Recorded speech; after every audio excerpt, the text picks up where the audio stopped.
guys, we were 30 seconds late. No fighting. Last Tuesday. No fighting. One of Happy the, family. One of the worst things of all time happened yesterday, Dean. Yesterday? One of the worst things, yeah.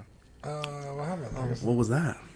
You sold me Caught out, bro. red-handed, You sold me banging in out. the bathroom. Oh, dude, that shit was so funny. Sold me out. We're in the middle of John's unboxing, and I'll be honest. Once you've seen sausage being made, all you want to do is make sausage because it's so much fun.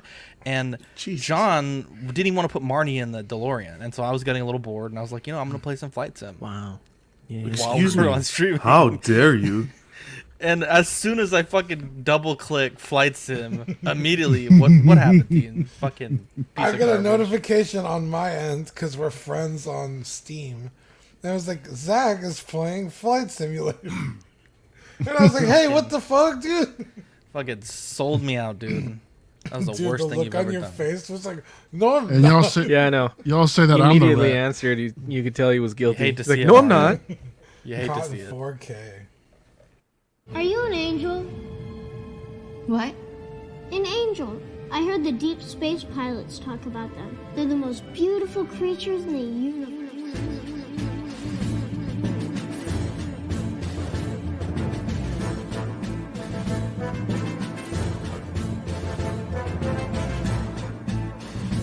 Hello there.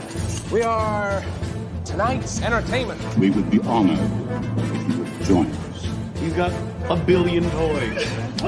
You brought in the doll collection. These are not dolls, Jim. These are commodities. Same as gold or oil. 5, 4, 3, 2, 1, 0. You are now listening to the Collecting Weekly podcast. Shall we lock in the artillery power? This is the true form of lore gang right here. Very nice. YouTube.com/collectingweekly. Thank you very much. That's very cool. Big. Hey guys, my name is Zach. I'm Dean. I'm Mario. I'm Eddie. And I'm Jonathan. Welcome to this week's episode of Collecting Weekly. It's a weekly podcast where my friends and I talk about the things that matter the most to us this week in collecting. That's right. We want to thank our friends over at Water Scrapyard and 1/6 Corner for sponsoring this week's episode. We have a great show planned for you guys. 2 new hot toys, lots of third party, and some great discussion points about figure longevity. Before we get into that, let's check in with the chat. We got Toy Mafia, Badfish, Danny Lee, Sean Usby, Alvin J, Cuervo, Sweet Angel. We got Took, Mike. We also have Pablo Meza, Erwin, our newest Patreon, Ninja Squirrel, 6 Scale Reviews, and of course Toy Mafia leading the charge. What? I was like, I always want to call him Irie Visions, but it's Mike from the chat. But like, I never know which one to call him. But he's Is it Irie or Eerie? Eerie? I always thought it was Eerie. I always thought it was Eerie too. Oh, like it's like scary visions? Yeah. Wow. Anyways, Let let's us kick off with know the world's down in favorite the chat. podcast segment. D. Yeah, you guys ready? Yes. It's new this week. Dude, I found that recording on my phone. It's not that old. It's from last year. I was shocked. Also, I finally have a new this week. I haven't had one in a while. I picked up the 3-0 Tormund Giantsbane and Arya Stark. And holy shit, dude. Like, they just keep getting better. Like, I know people are like, why do they keep making Game of Thrones figures? Because they keep fucking getting really good. Tormund might be one of the greatest figures I've had in a long time. Like the clothing, the layering, the accessories, the quality of like even the hands, where they're real stiff, but they're not so stiff that you can't like. Oh, it's windy somewhere. Oh yeah, sorry. You can't put the weapons in their hands. Unprofessional. Shut up. Just incredible figure. The likeness is like spot on. Tormund's also just like one of the greatest characters ever. The Arya too. The only thing I don't like is her hair is sculpted and also rooted when it's long. Mm-hmm. Just like doesn't match. It just never looks good. Yeah. I would have much preferred if it was just all sculpted. But also another really great figure, really good tailoring. The quality of the materials is insane. The little stitching, it's phenomenal figures. If you're on the fence, I would say just go ahead and pick them up because Game of Thrones figures only get more expensive. And if you're interested in getting into the line, these are really two good figures to get started with. Great poses too, dude. Thank you. Really well done, dude. Really captured the character there in Arya. I like it. Thanks, dude. Yeah, so speaking of great poses. Yeah, dude. I have a new this week too, which is unusual. I have my Coruscant guard from Clone Wars, which is fucking awesome. We unboxed that yesterday on Monday Night Unboxing, and I fucking love it, dude. I'm excited to get the 501st Troopers and see how they compare. I mean, they're pretty similar. They only changed like the ratchets in the thighs, so I'm sure I'll love it too. But it's really fun to mess around with. So yeah, the only negative I would say is the accessories. I wish it came with a little bit more hands. The guns and stuff are good, but the accessories are a little lacking. And then on the right here we have my new display / streaming setup, which is like for my small scale stuff, because all my statue stuff is in the living room.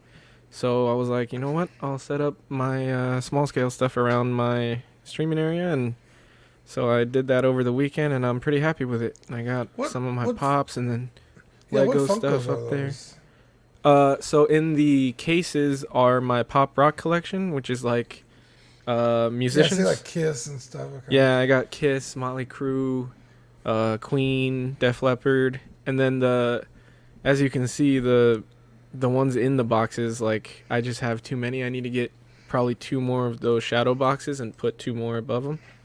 And then I have some pop albums, the new stuff up there, and but yeah, I got everything set up. I still got to get things posed up and displayed on that empty shelf there, but I like how it came out, so pretty excited about good, that. Man, I like it. I gotta say, thanks, you've dude. never sounded better. I don't know what you did, but I mean, the sound foam is one thing, but you just sound really crisp. I Wow, love to see thanks, it. dude. From the Oxfather, I appreciate that. The chat really likes your setup too. Cuervo says, "Damn, sick setup." Another Wow, Facebook user thanks. says that. Badfish says, "Eddie living up to the name." Erwin says, "Cool setup, Eddie." Wow, I Love appreciate it. the love, guys. It's weird to see a clone trooper firing with his left hands. Is that unnormal? Is that unusual? See, I would have never. I would have No, never. I've known seen them that, both. dude. I've seen them both with left and right. Are they ambidextrous? I don't know. Mm-hmm. Oh, Dean got Could me. be. Could be. Fake fan. Good Yeah, stuff, dude. my Black guy. Sabbath album pop is pretty dope, dude. I had a crazy new this week of new things. Okay, so last week, the importance of like making an offer, right? There was a guy, he had a Sideshow Gandalf, he wanted $100 for it, and no one bought it. And I sent him a message, I was like, "Hey, I know you want $100. I want to pay much less than that." His figure was incomplete and then loose, and it's also an older figure that more recent versions have been made. So I shot him an offer that was half of what he wanted, and I was like, feel free to sit on it for a few weeks. If you don't get a buyer, like, just hit me up. I'm totally game to buy it. And he's like, "No, that's fine. Like, $50 is fine." So I ended up picking up the Sideshow Gandalf, and originally I just wanted it for the hat, right? But when I got it, I was like, "Holy shit, this portrait looks great." The belt looked amazing because it's actually like a leather pleather material. The staff looked really good, and the outfit looked like really, really good. And so Victoria, my lovely wife, she did some repainting on the head sculpt, and I think it came out great. I took the outfit and did some water treatment and some weathering, and honestly, like, this thing is fucking sick. I did also a little bit of painting on the belt. It has all those little inscriptions in the belt already, kind of like stamped into the belt, but I just had to fill them with paint because in the movie they're white. And Dean actually came over this weekend to check it out, and I think he was pretty impressed. Guys, I mean, how much was the Crown Series one? Like Crown Series retails $350 if I remember correctly. Might be $400. Just get the $50 one. Like, the amount of I mean, not that this figure didn't have its fair share of futzing, but every figure is, right?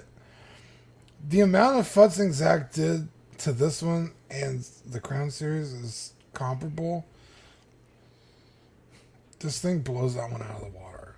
Like, the likeness is better. The fact that it's sculpted hair. I'm sorry, like, rooted hair just doesn't look the same. It just doesn't. Yeah. Like, this thing is so fucking gorgeous. And, you know, he did the body swap and, again, fair share of mods and stuff. But this thing looks so good. When I was It's leaving annoying his house, how good it looks. Yeah, exactly. Because the other one's so much more expensive. You would think, like, oh, it's good. It'll be much better. Which, I mean, I guess technically it is because you did have to do stuff to this. Mm-hmm. But, I mean, that's what? I mean, a grand total of what? $20?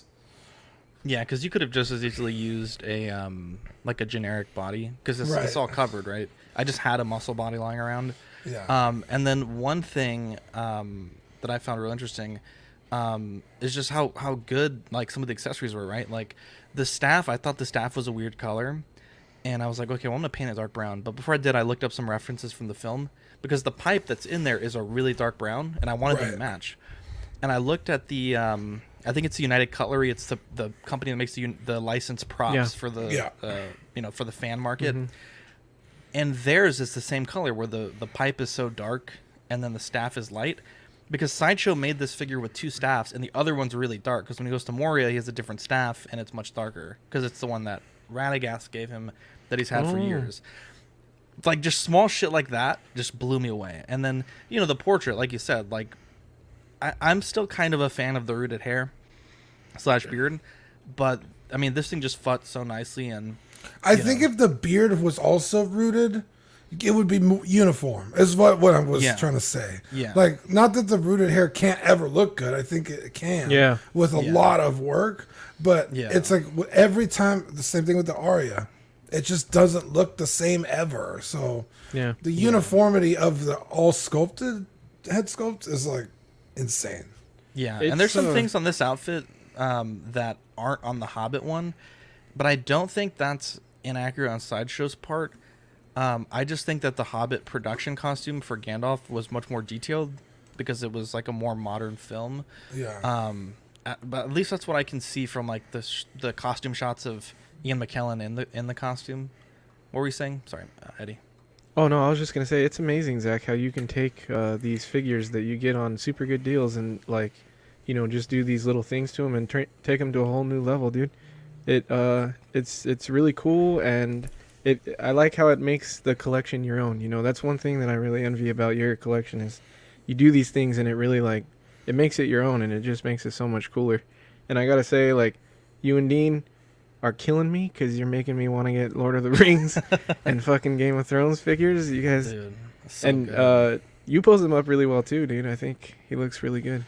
Eddie, save your money and go for the Prime 1 pieces, bro. Oh, that's what I'm doing. Wow. If they make Prime 1 Gandalf, I think I will probably get it. Because they made that one that was 3rd scale, but I did not like the pose. Yeah. I mean, I get it. It's like the iconic pose. Yeah. But with like the sword and the staff right in front of his face, it kind of ruins it for me. This is the look at the left of the stock photo and then the right. And it wasn't even really a full repaint. It was more like a wash, if anything. And then she repainted the eyes. I'll be honest, the original eyes, it looked like he was high on that pipe weed. They were like red. That motherfucker was blazed, bro. So she repainted the eyes and then did a gray wash on the hair. Yeah. But it's funny because you want Victoria to do this mod, and then Devin, friend of the show, he's like, bro, if I get a Sideshow, like, can y'all help me futz it? I'm like, yeah, of course. We did, shameless plug, we did a futzing stream with Dean and Mark where we were doing the water treatment on the Gandalf. So if you guys want to see that process, I know like anytime you tell people like, hey, I take a figure and I dump it in water, like it's hard to believe, right? John would cringe watching this video. But it is a fun process, and Mark had some pretty good customization on his figure, kind of reattaching some things, and it's a fun little stream. Just can't do it. I also picked up, Manny picked it up for me actually, from Target, the Toonie Terrors, Bruce and Quint. And honestly, like, I actually think that you could probably, and I might even try it, repaint the shark, because the sculpt is definitely there. It's just kind of like in that animated Toonie style. But this is really great. I like the way that it has like the fin as a separate piece, and you can kind of awesome. like have him, attacking. The one thing I don't like is the Quint doesn't really stand very well. It's like posed very awkwardly. When you take Quint out of there, do you see, like, does it go through, or is the bottom of the mouth sculpted in there? It's not like a shark's mouth on the inside. It's like the tabs that hold it together. You can kind of see like it doesn't look that great. So that's why I just have him in there for now. Yeah. And then Carlos from the Patreon chat was so nice. So we've been doing the new Lego show, and he got me our logo in Lego. That is so cool, dude. This is fucking awesome, dude. Thank you so much. This is super cool. You love to see it. Love to see that. Really, and then Target's been hitting good this week. So I found the Noble 6 and then did a repaint on that. Noble 6 is my favorite Spartan in all the Halo universe. So wow, that's cool, dude. Was glad to finally have that in the collection. And then last but not least, this is from Dylan. So Dylan sent me my birthday present this week, and this is the Nanmo Studio Alpha Rex. Wow. And this thing is fucking awesome. So if you guys have been listening to the show for a while, you will know, obviously, Jurassic Park is my favorite movie, and the T-Rex is my favorite dinosaur. It's also my favorite book. But I originally, before I got the 1/10 scale Rex, I had ordered the Rebor, I think it's 1/30. It might have been the same scale as this one, but this one seems bigger. And that figure was beautiful, and I got it, and I was so proud to have it in the collection. And like a week later, it just wouldn't stand up. Like I just couldn't figure it out why. So I told Big Bad Toy Store, they sent me another one. Same thing. It looked great for a week, and then it kept falling. And so I went on a Rebor collectors Facebook group and asked if anyone could help me out. And apparently it was a common issue with that figure where the way that the weight was distributed on the sculpt, the center of gravity was too far forward, and the legs would bend over time. There wasn't like a rod in the legs. And so a lot of people were returning them to Rebor, and it was like kind of a big deal because, I mean, if you can't display your figure for longer than a week, that just fucking sucks. And we kind of like called Rebor out on all our pages and whatnot. Yeah, I was going to say, it was kind of a big deal when it was going on the show. Yeah, and so Dylan wanted my thoughts on this. Now, I will say this figure has definitely learned from Rebor's mistake. If you look at this this right foot here, one of the toes is pointed straight down, and that's to shift the balance back a little bit. And not only that, but if you look at him from the front, like a lot of his weight is just like tilted back, so it kind of stands a little unnaturally, but it feels really balanced, if that makes sense. Like, I don't think this is going to have the leaning problems, because the other Rex was more like this, where literally like the whole bulk of the weight was above the feet. And since these are kind of like quote unquote accurate proportioned, like if you look at like a Hasbro toy, the feet are huge, and that's so that they have that big base to stand on. These feet are pretty small in comparison to the rest of the body. And so that's why you have to really be careful how you place the weight. But this thing is amazing. The jaw opens and closes, and it's really seamless when it closes. The teeth have this real nice like translucency to them. If anyone can big cam me, that would be great. I got it. Thank you. They have this real nice translucency to them. And I mean, just in general, like this thing was so good that as soon as I took it out of the box, I pre-ordered the JP1 version, because this is off of The Lost World. And I am just super happy. So, Dylan, thank you for the birthday gift. He also got me a few other things in the box, but this was the one he really wanted me to talk about on the show. So that looks really cool, dude. It looks super detailed. I like the way it looks. And Lost World, I really like Lost World. I don't think that was people's favorites, but I really like that movie. I love Lost World, bro. One of the best movies of all time. So big shout out to Carlos and Dylan for the great packages that I got this week. I'm very blessed to have you guys as friends. And there's another shot there of the T-Rex. So really, really nice piece. And like I said, it was so good, in fact, that I went ahead and purchased the other one on Big Bad Toy Store. Can you make it sound like a T-Rex? No. Enough about that. Let's get into the news, starting with Hot Toys. Marty and Einstein coming in at $285, releasing September to November 2021. The price on that one stings quite a bit. $285 for... Well, yes. $285 is a lot, bro. For a fairly basic figure from, I imagine a license that isn't that expensive, at least just compared to Star Wars or Marvel. I think we talked about it a few weeks ago, but like we're kind of starting to see $250 as like the price point for these kind of figures. I don't think the Einstein accessory is enough to really justify that huge increase. No. I know, John, you've been saying that you like the original portrait better, and I don't know. Now that we actually have some really good shots of this in hand, I don't really know which I like more. The one thing I will say that looks a little better, though, it could just be the shot, is the neck. We talked about that yesterday in the unboxing. It's the shot, because if you look at that, Einstein looks atrocious. Einstein might be the absolute worst thing I've ever seen about this. Wow. Dean, what do you think? $285 price? Yeah, point? that seems real high. Like you said, the dog's not enough to justify that increase. Maybe if not even then. I was gonna say maybe if it also included the original guitar and then the dog. We did the unboxing yesterday, and that thing is jam packed with accessories. It's a beautiful figure. All the little details, even the fucking the suspenders that you don't see are there. The tiny detail with the girl's phone number on the back of the newspaper, like incredible. So, like, I know this figure is, like, worth some good money.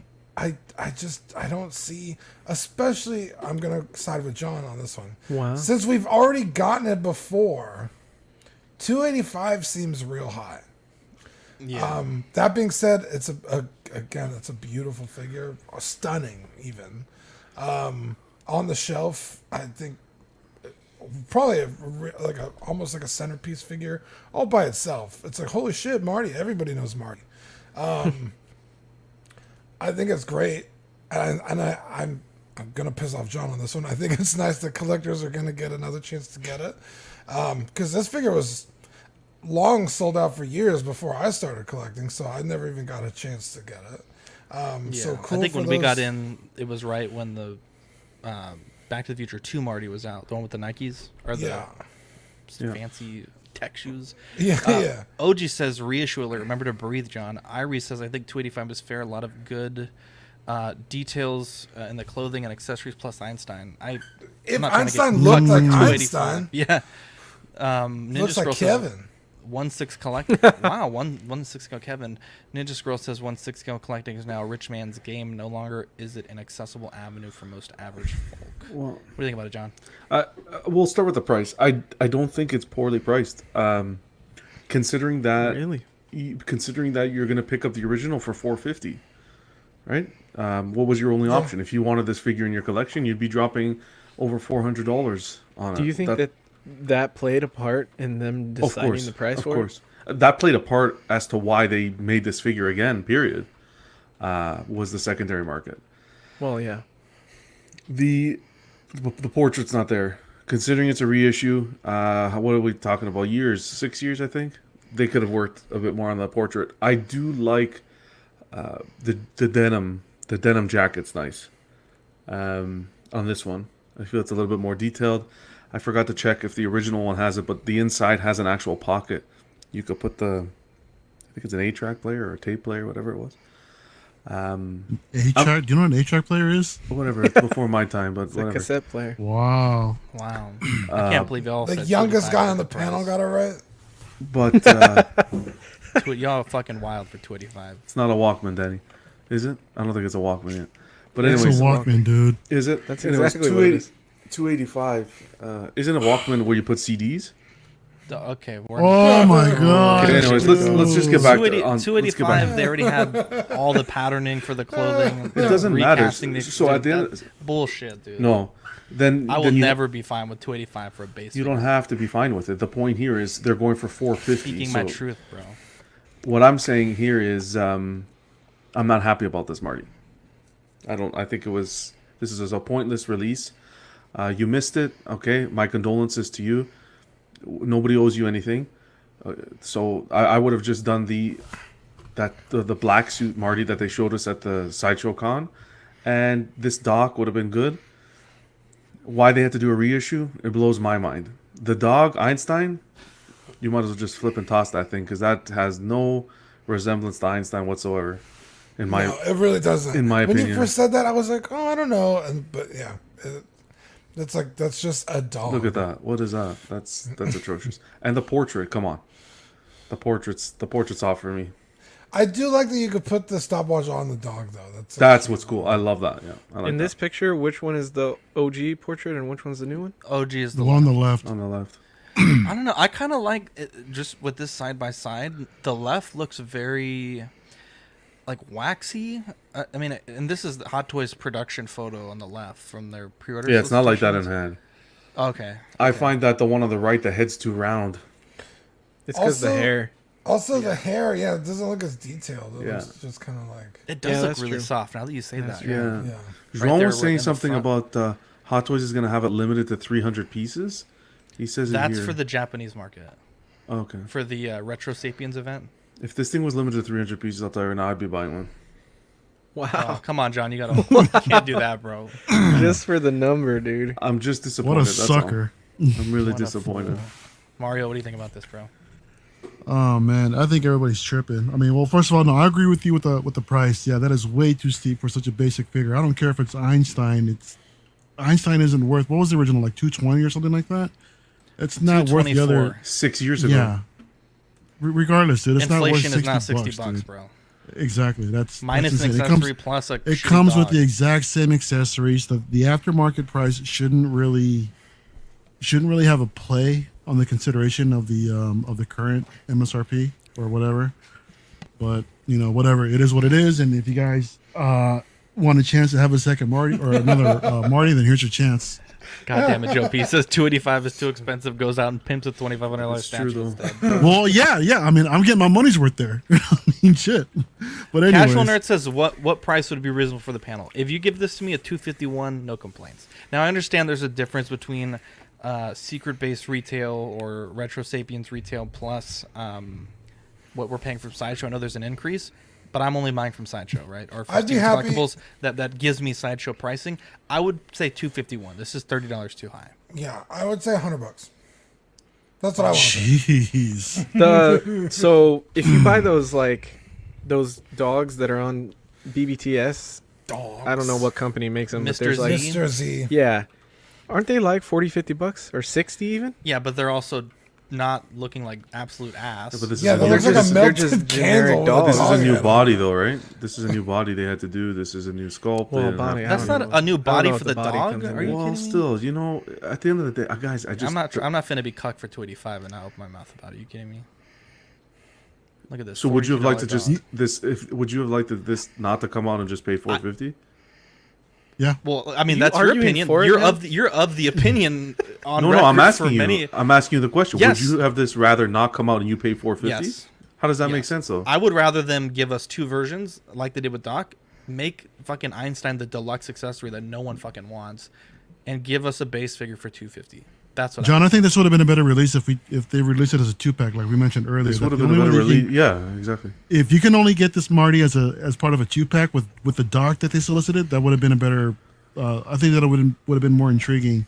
Probably would have pleased you a little bit more, considering they didn't release the Marty on its own. Yeah. But I think because of the fact that they're releasing Doc right now, gives them the reason to go back and revisit Marty. Of course. Right. So if that's the case, I'm all for it, dude. So. Yeah. Look at But the thing that face. bothers me is we always say like Hot Toys is like the ultimate, sculpting, the ultimate everything. Look at how much better this Mr. Z sculpt is on this fur compared to this absolute garbage. Yeah, it looks like a Toys melted is. candle. It looks like fucking shitty wax. Priorities, man. That is fucking. Buy the original, guys. Don't buy this. Or $450. What do you think, Eddie? Oh no, it's not gonna be worth $450 anymore. I don't. Yeah. It's a I'm better with you portrait. guys in the camp to where I think it's a little overpriced. I don't hate the dog. It doesn't bug me as much. Like, I don't need a super detailed Einstein. Like, that, in my mind's eye, when I think of Einstein, that's fucking Einstein. It's going to go there on the display. I'm not really going to think about it. So it doesn't bug me that much. It's more the price. But other than that, like, I think it's cool. I'm in the camp where I think it's cool that people that didn't get it back then can get it now. And I think that it's cool that it's a little different from the one that John has because it doesn't have the guitar. Yeah.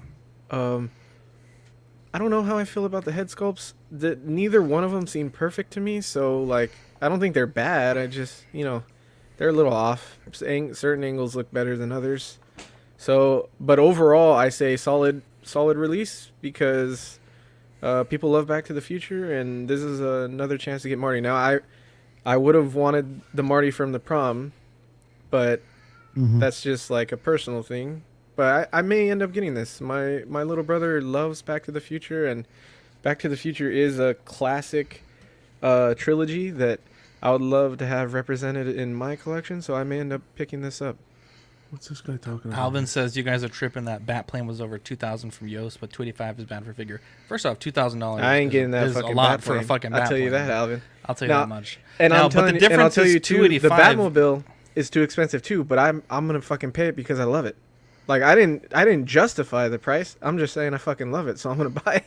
Yeah. So it's like, It's also also Yoast is doing it himself. scale. It's like it's not like he has a factory of people that are being paid. Yeah. Probably not the best wage to make 1,000 of something. It's him making like 10. Also, the size is incredible. Yeah, I don't think that's entirely apples to apples. Of it. Yeah, I don't think so. But I yeah, will you don't say, see me though, buying this. I appreciate when the chat will call us out for. They stupid literally shit like put this, everything: the knapsack, the skateboard, like everything. Fuck. When you come for the Kings, don't miss though. They should have The just put the backpack. dog. And they should. You know what, John? I mean, I think to everybody's arguments about the portraits, I think they're identical. It's just the new one just has updated paint apps. I have to see. It in If person. anything, I think the hair is slightly sculpted differently. It looks like it's more parted in the middle than off to the side, like to the original one is. But that's the only difference that I'm seeing. As far as the overall portrait itself, it looks the same. Once they show us the picture of at Secret Base, I'll be able to tell you a little bit better. But For what it's worth, the product description says featuring a newly developed head sculpt. yeah, it looks. It's around Earth. For what it's looks worth. the same. Yeah, it could just be the hair that they're tweaking. Everything. It's crazy. Doc Brown Deluxe and regular. The difference here is the plutonium case is going to cost you $20, so $270 for the regular, $290 for the deluxe. This one comes out January to March 2023.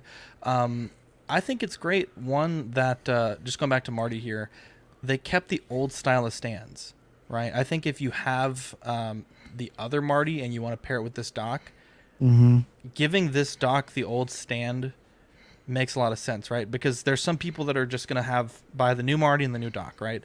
But there's some people like John that already have the original Marty with that or the oval stand. It's a smart move to give us the old stand with this Doc.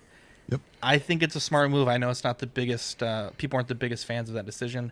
The case, the tools look absolutely incredible.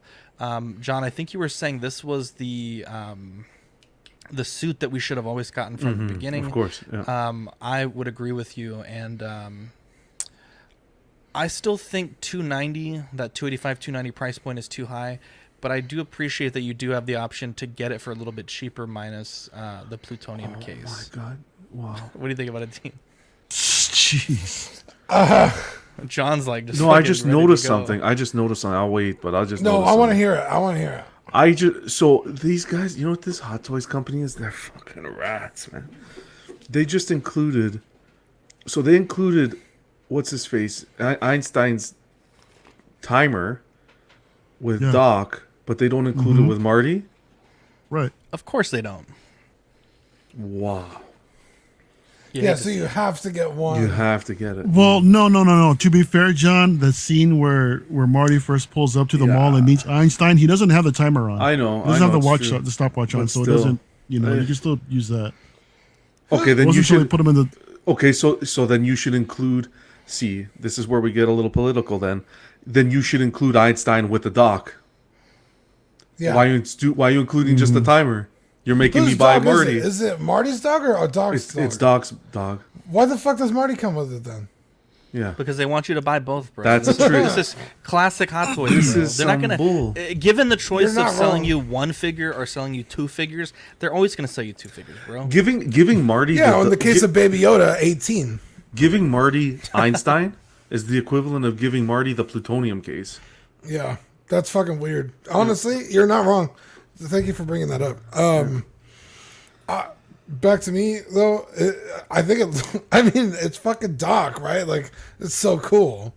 The plutonium case for $20. I mean, who's buying the regular? You know that plutonium case is going to be $80 on the aftermarket. Oh yeah, that's $60. Oh, It's yeah. beautiful. Just buy the deluxe, guys. If you're thinking about it, off the bat, off the rip, get Doc Deluxe.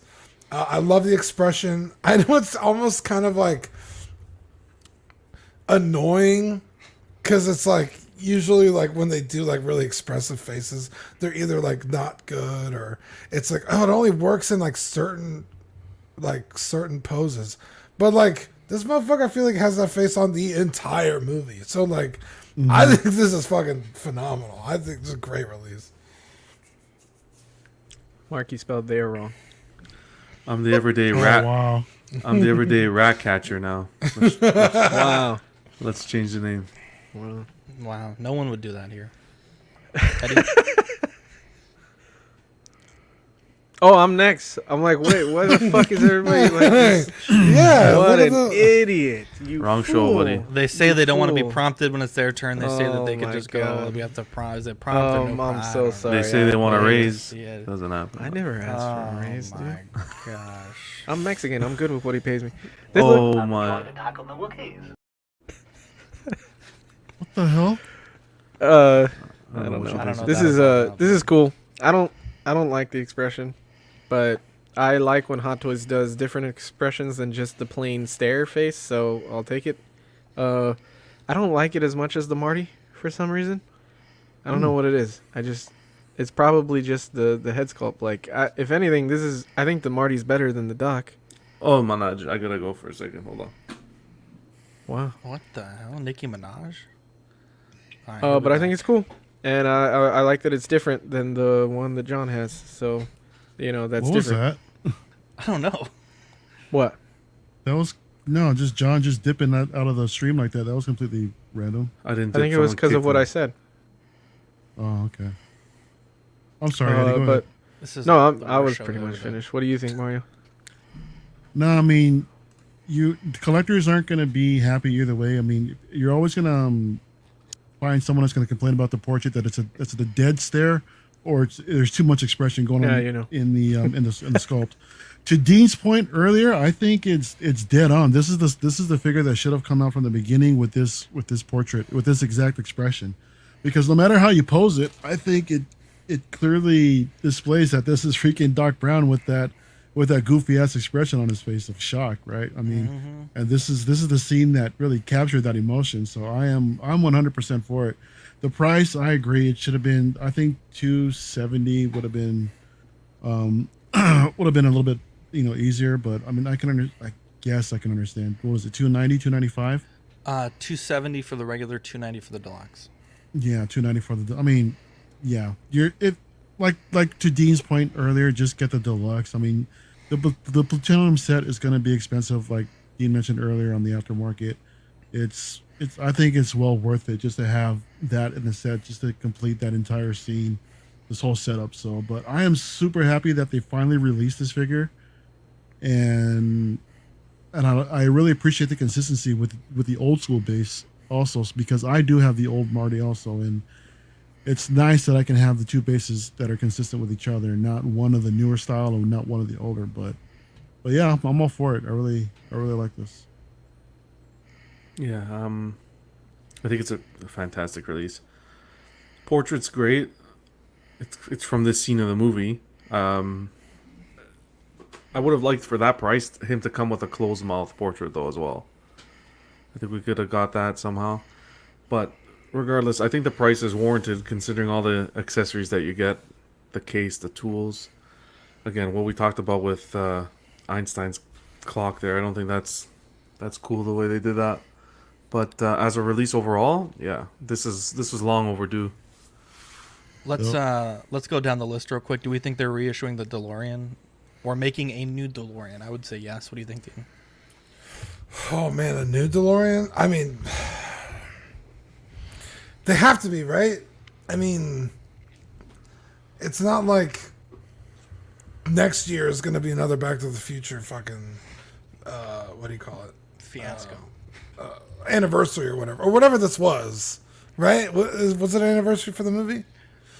They were just doing a Hot Toys event, the Retro Sapiens event. They just picked Back to the Future? They picked things randomly all the time. Oh, okay. I thought maybe it was like for a special occasion.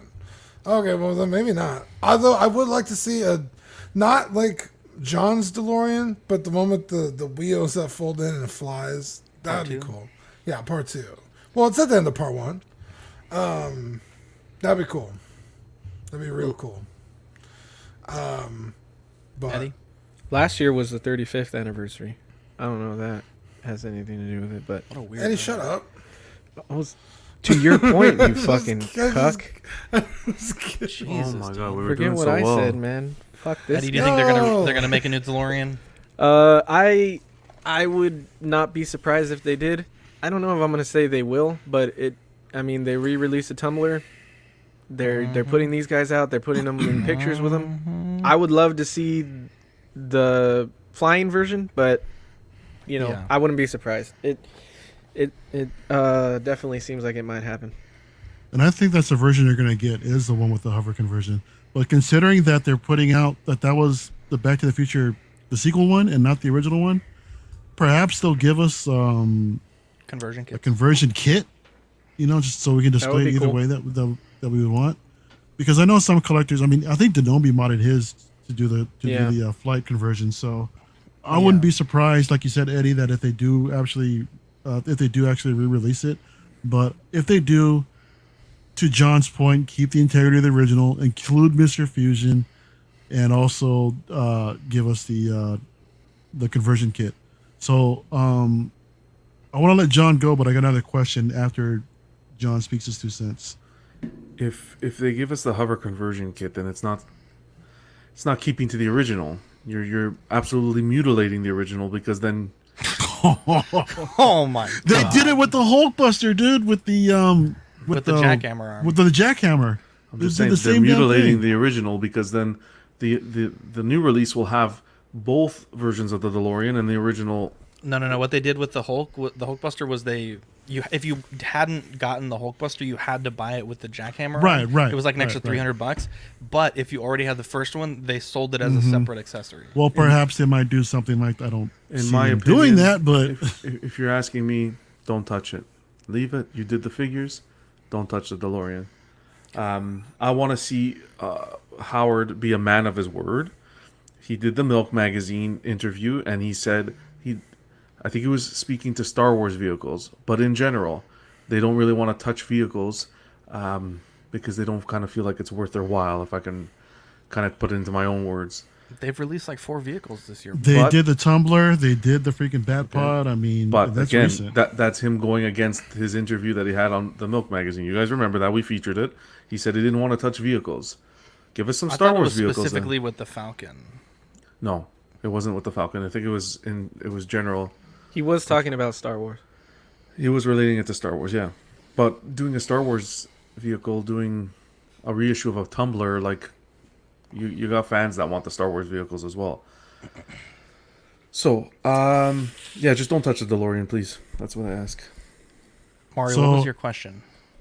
So if we do get this thing reissued or re-released, perhaps if they even did it with the conversion kit, like I mentioned, is anybody on the panel consider picking it up? Absolutely not. I would be very tempted. I would be really tempted. No, not me. I think I would too. I think I would pick it up just to complete the set, because I kind of regret not picking it up, and considering how much money it's going for now, yeah, I would probably consider picking it up. Until you hold that vehicle in your hands. Wow. Hold her in your hands? It's it's a work of art, that DeLorean. Mark says John looked like he's been through war. John's had a rough day. We're here to make John happy. That's what we're doing today. Sure. How dare you? The Limb Toys, the Gunslinger, is literally on the cusp of being released. They showed pictures of the box, showed pictures of the portrait of the base, of the accessories. I mean, this thing, Limb Toys, this took way, way, way longer than anyone was expecting for them to release this. But holy shit, The thing looks pretty fucking good. I'm really excited. good. Our sweet friend Scott has one coming from one of our giveaways that we did like a year ago. Yeah. I got to make sure that is still happening. They said they would hold one for him, so I don't really have any real concerns, but it has been a while. So I'm excited for this, and I haven't played this game. I played the first Red Dead, but not this one. But I'm glad that people are finally getting a figure of this and one that appears to be of a really high quality. What do you think about it, Dean? Yeah, dude. I mean, even those dynamite sticks look incredible. They're like full-on single dynamite sticks banded together. That's amazing. The boots, it's a cut boot, so you're gonna get great articulation. The guns look fucking sweet. Do we know if those are die cast? They look like it, but They do. John, are these die cast or not? The gun looks diecast, yeah. All right, John has spoken. These are diecast, baby. I think you're right. They do. Diecast has a certain sheen to it, and especially the pistol looks like it's gonna be diecast. Yeah, the pistol. I could be wrong, but like that pile looks like, But Badfish says, "Can you buy this if you didn't pre-order it?" Honestly, this thing has been long sold out for like literally a year. Generations. I think if you want this, put up a post in a group and see if you could find someone that is no longer interested, because I mean they pretty much like, kind of kept this figure under wraps because of all the legal stuff about it. What do you think about these accessories, John? Yeah, they it looks like they're executing it perfectly. Like Dean said, that dynamite and the guns. There's nothing like having a die-cast accessory, and it adds so much character to the piece. I think they're nailing it. Good things come to those who wait. Wow. I think it looks really good too. The detail and the boots, like Dean was saying, the texture, it looks really amazing. So the weathering, I can see why it took so long for it to be released. It looks like they've been working hard on it. So that's exciting for people who've been waiting. I love it. Guns, piles and piles of guns and explosives. I'm surprised Gene isn't like busting a nut all over his screen right now. Wow. Looking at all those guns. But that seemed like a really personal attack. Love it. It wasn't an attack. It was just, I'm a red-blooded American, and I was born in Texas, where we. Tots Trick or Treat Studios showed a preview of their Halloween Kills 1/6 scale figure coming soon. I think Tots is one of the best bang for the buck companies right now for 1/6 scale. Even though they did raise the prices a little bit from, I think they were like $115 when they first came out. Now they're like $140, $150, somewhere up to $180. I still think you're getting a lot of figure for the money. Manny on his channel, Boogie Manny, has done some mods of the 76 Myers. I think that's the original one. And with a body swap and just a little bit of work, I mean, that thing looks as good as, any custom from years past. And I think this is going to be great. I really hope that this movie comes out this year, because they keep pushing it back. And I hope that it's, the movie that everyone expects it to be. Manny says the Boogeyman, hell yeah, I can't wait for this. Tots is really delivering with these 6 scale figures. Nicolo says, John, very wise. Dean, Tots, Myers, I know you were on the fence in the past. What do you think about this? Dude, from the figures Manny has, really, really well done. I think, like you said, really good bang for your buck. You're talking about a fully licensed figure for under $150. That's pretty crazy. Yeah. The first one that came out was like $125 for the H2, the original Halloween. H1, yeah. H1. And then they jumped up from there, but really not that much. I think like 150, 155. Now, you're not getting a fuck ton of accessories or even like that many hands. But I mean, Michael Myers isn't like the most fucking dynamic character in the world. So like maybe like a telephone cord to choke someone out, or like a fucking knife. Like that's pretty much it. So if they charge more than that, I would be very turned off. But the fact that the price point is so low for a fully licensed Michael Myers, because for years, the only way to get a Michael Myers was custom, and they were like $1,000. So at this point, any Michael Myers under $200 is like a fucking godsend. So I think it's great. At this point, I think we'll get the figure before the movie. Jesus, you're not wrong. Yeah, I'm excited to see the movie, dude. Honestly, like it looks so cool. But yeah, I think it's great. John. John. Yeah. Sorry, I'm responding to Negan's Jesus comment. Christ. Yeah, Halloween, cool. Just if it when you're done, just prompt. I've never watched one Jesus. Halloween movie. So yeah, he looks good. Sure. Manny does some magic with his figures. I don't know. I can't tell the difference. Why does his face look like he's been underwater? No, it's been burned. Burned. That's burnt? Looks like that's some seaweed or something. It does look kind of moldy, yeah. Okay. But yeah, no, it looks good. Are we going to get a face under that mask, or is it just the mask? No, nobody knows what he looks like. Oh, okay. They've never shown his face. I think they show his face in the last one. Remember the beginning? His mask is off in the beginning? I'm almost certain they do. I think you just see his profile. Yeah, I don't think they ever show his Maybe face. you're right. I could have. I don't know. No, I'll be Zach, I honest. think I they saw the did. movie. I saw the movie once. Ask and the king. Yeah, Manny. Manny. Show Let his us know if face you in actually that- see his. Which one's the one where he's a kid and then he goes to the? Oh, that's the cuckoo first one, house? bro. That's the first one, dude. No, the newer one. It came out in like 2000s. Oh, Where it shows that's him the as a Rob kid. Zombie movies. They show his face in that one. Well, yeah, but that's like as a kid. You see his face as a kid in the original movie, but you don't see Why his does face like as an adult. why does his shoulder looks like he has pigeon shit on it? Like, come on. Because he's burned. You hate to see. That's a bad burn job. Pigeon shit is real hot. It comes out real hot. Yeah. So That's true. It does. burns the. You know what you do on a nice day? You take some laxative, you soak it in bread, and throw it at the beach with the seagulls, and just watch everyone run. Fuck, dude. Look at this. Messed up, dude. Boogie Manny says Dean is correct. You really only see his profile. We may get a full face reveal in Halloween Kills. A man can only admit when he was wrong, Dean. It was her all along. Hey, like you said, you've only seen the movie once, so I just happen to like Halloween a little more than I let on. So Really? Wow. yeah, Eddie, I don't like it as much as Manny and like Eric and Yeah. Fern. But How many of these are you picking up, Eddie? Big fat 0. not you don't like Halloween? I like Halloween. I don't collect much horror stuff. It's just not my thing. I like scary movies to watch them during October and Says or, the new like, host of late Creeps at R night. Us. And, Wow, what the fuck, dude? I think we made the wrong hiring decision. Oh boy. I know. Dude, I'm actually so excited, Eddie.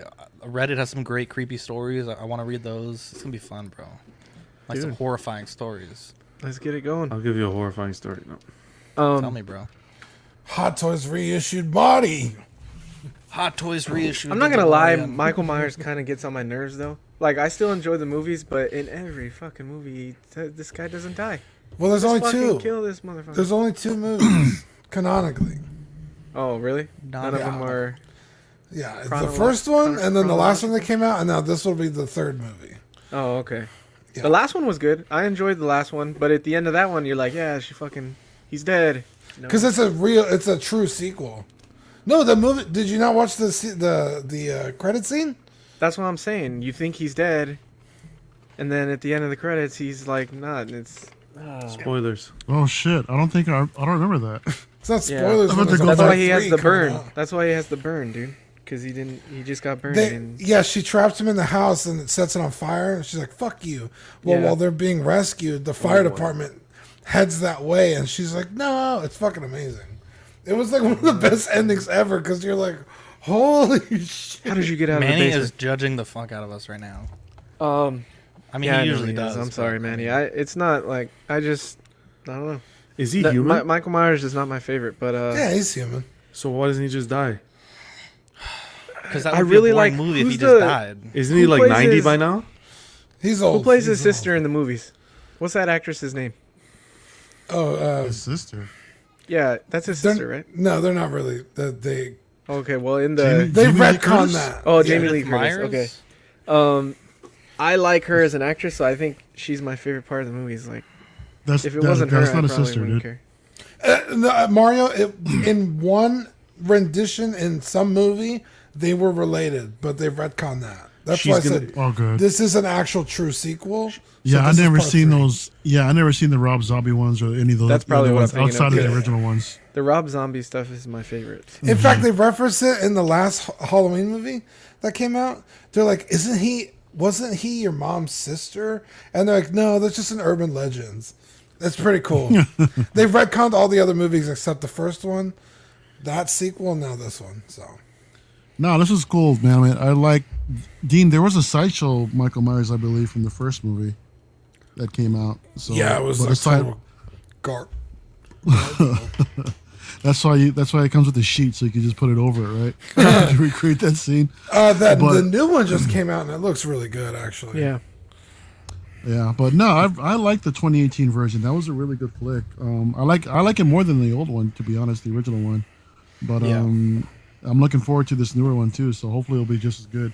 But no, this is cool that that this is coming out. Like you mentioned, the only way that you can get a Michael Myers piece is through a third insanely expensive customs, and now someone's finally taking a more affordable crack at it. So that's a good thing, man. Absolutely. Let's see what's up next, John. I know you're leading the discussion on this one, so we have Hellranger. This is by Thunder Toys, 167 for the regular, 184 for the deluxe. You can also get the Hell Horse for 201. These are both available Q1 2021, and the horse has a little USB cable out of his BH. Dude, Look at that's that. sick. Coming out his ass. Jesus Christ. Where else are you gonna plug it in? Pause. On the peen. So what even is this? So this is Ghost Rider. Ghost Rider, let's put that in air quotations. Gorgeous job they did here. Third party company here taking the reins. Oh. Wow. Dude, That was not even born yet, and he's already got dad that jokes. was fucking incredible. Anyways, so yeah, executed well. I don't know about these prices. You guys tell me. You get the Hellranger standard version. We're looking at a price tag of $167, and that's just that's just you said that already. Yeah. Oh, that's you just said the pricing. Oh, well then what do I have left to talk about? You said you knew about You were this supposed to character. tell us what this is Wait, from. isn't this? Well, let me take a crack at it then. This is from. Isn't This is the worst show we've ever done. Go ahead. Just want to go apologize. isn't this in Sam advance. Elliott's version Yes. from the Nick Cage movie? Yes, the Thank first you. movie. Yes. Okay. Because he was like the original Ghost Rider, and he like passes over the torch to Nick Cage. Mm-hmm. Right? Was that shown in the original movie? This part? Yeah. Yeah, they ride together. He has one last ride in him, and he rides to the Oh, demon that that's he's going to right. fight. Yeah. What do you guys yeah, think? yeah. What do you guys think of the pricing? Like, I don't mind 184 for the deluxe where you get the two portraits, but what do you think of the Hell Horse alone? Is you're looking at 201? That's about Mr. Z horses coming in about 160 to 190 for the Okay. ones with the saddle. Without the saddle, they're about $100. So if you think that this is probably a clear resin that they're painting and then putting LEDs inside with a USB cable, which I think is pretty innovative, I have no problems with this price point. It is expensive, don't get me wrong, but Yeah. you know, horses are fucking huge. Like a 6-scale horse, like Yeah, they are. like they're fucking Yeah, they are. huge. Don't you have one? So I have one. it's right there. Yeah, Oh, you're I was paying. gonna say, I don't pick it up remember and show, paying but, yeah. 160 for it though. I thought I paid like 120. No, it's Jesus. like I think it might have been on sale when we got it. Oh, okay. Yeah, You're they're- paying. You're paying $385 for the horse and the deluxe. Look, it's not when you compare it. So you guys were hating on the Don't Marty forget Johnny price. has a USB cable. In Yeah, it. that's what I mean. You were hating on the Marty price, but I think if you look at $385 for all of that, even if we compare it to the Hot Toys Ghost Rider with the motorcycle, I think it's when you put it as a combo. I would have liked them to just put it as a combo as opposed to me having to go order the horse and order the deluxe. There is no extra option to get them both. No, not that I can Oh, wow. see. Yeah, you got to order the horse and then the deluxe, so then that's extra shipping and so forth. Yeah, 385 seems steep, but an innovative light up feature. Because look, even the fucking feet look like they light up. No, yeah, it looks on the great. horse. Also, does the skull light up on the actual guy? Yeah, it looks like think it. so. Yeah. It looks like it does. Yeah. So Look how like big that's these gonna fucking be things are. a pretty Yeah, they're a good size, man. intense figure. engineering wise, yeah, lights up. I mean, there's no way around it. That is a lot of money, especially if it's unlicensed. Like, but I mean, can you just imagine how much more it'd be if it wasn't? And they're putting. Oh, sorry, Dean. Go ahead. Oh, I think it's. I don't know about fair, but like Zach was saying, even plain horses are almost $200 by themselves. So yeah. I mean, I'll be honest. I paid like $150 for my horse, and it didn't even have a USB. So I mean, what the fuck? And they're yeah, I think. Oh, go ahead, John. They're paying attention to detail. The pocket watch that he has, it's made of metal. It's not plastic. So they're getting us the small details. I think the problem is the price here. I think even with the deluxe with the Sam Elliott head sculpt, I think that should be closer to 160. But would anybody display him with a Sam Elliott sculpt? I kind of want to. I kind of want to get it for that, Mario. I want to get it so I can make a custom Ron. Oh, amazing. Amazing, Dean. Wow. That's a great idea. Just to let everyone know also, is the cutoff to place your pre-orders is September 24th with online with this site. What is this site? Which is what site? 1/6 Kit. Wow, you didn't even plug our sponsor? I know, dude. You hate I don't see this figure. I'm just kidding. Okay. I was gonna go bad for him, but you were telling us about Master of Ocean. Tell us about it. Art toys. Yeah, this is King Orm, I believe they call him in the movie. King Orm. I don't know if it's Prince or King Orm. I think it's King because he's Aquaman's half brother in the movie. Same mothers, different dads, and this is awesome, dude. This figure looks really good. This is how he looks in the movie most of the time, and then it comes with an unhelmeted portrait as well. But just this, I probably wouldn't display it with the unhelmeted portrait. This is really cool. It looks really good. The only thing is I wasn't a huge fan of the Aquaman movie Aquaman hot toy release, so I would have nothing to put it with, but this is super tempting. I like it a lot. It looks really good. Did he have that Batman cape in the movie? Yeah, they did. He did have a cape. Yeah. Wow. I think it looks great. I think the suit looks like it articulate well. It almost looks like a weird hybrid of like fabric and rubber. And the cape, I don't know, it doesn't look quite like pleather because of the texture. Yeah. But I also imagine that it is. But the drape looks really nice on it. Yeah, it does. I really want to support this because I'm hoping they'll do a Mera as well. And I loved Mera in Aquaman. I know the whole thing with. Yeah. I know, man. That sucks. Because I felt like she did really Shit well all as the over his bed. character. Yeah, all over. You hate to see it, man. she shit where she eats and where she sleeps. But yeah, it's a cool figure, and if you were a fan of the Aquaman movie, it's cool to see extra characters come out for this because I don't think Hot Toys is going to do anything. Maybe with the second movie release, maybe we'll see something. But yeah, it's cool. Anybody? All right. Anybody got anything to say? So the unhelmeted head. That portrait's the hair. Yeah, it's like spaghetti. It looks like 10% likeness of the actor. Yeah. But I mean, I'm never gonna display it with a head anyway.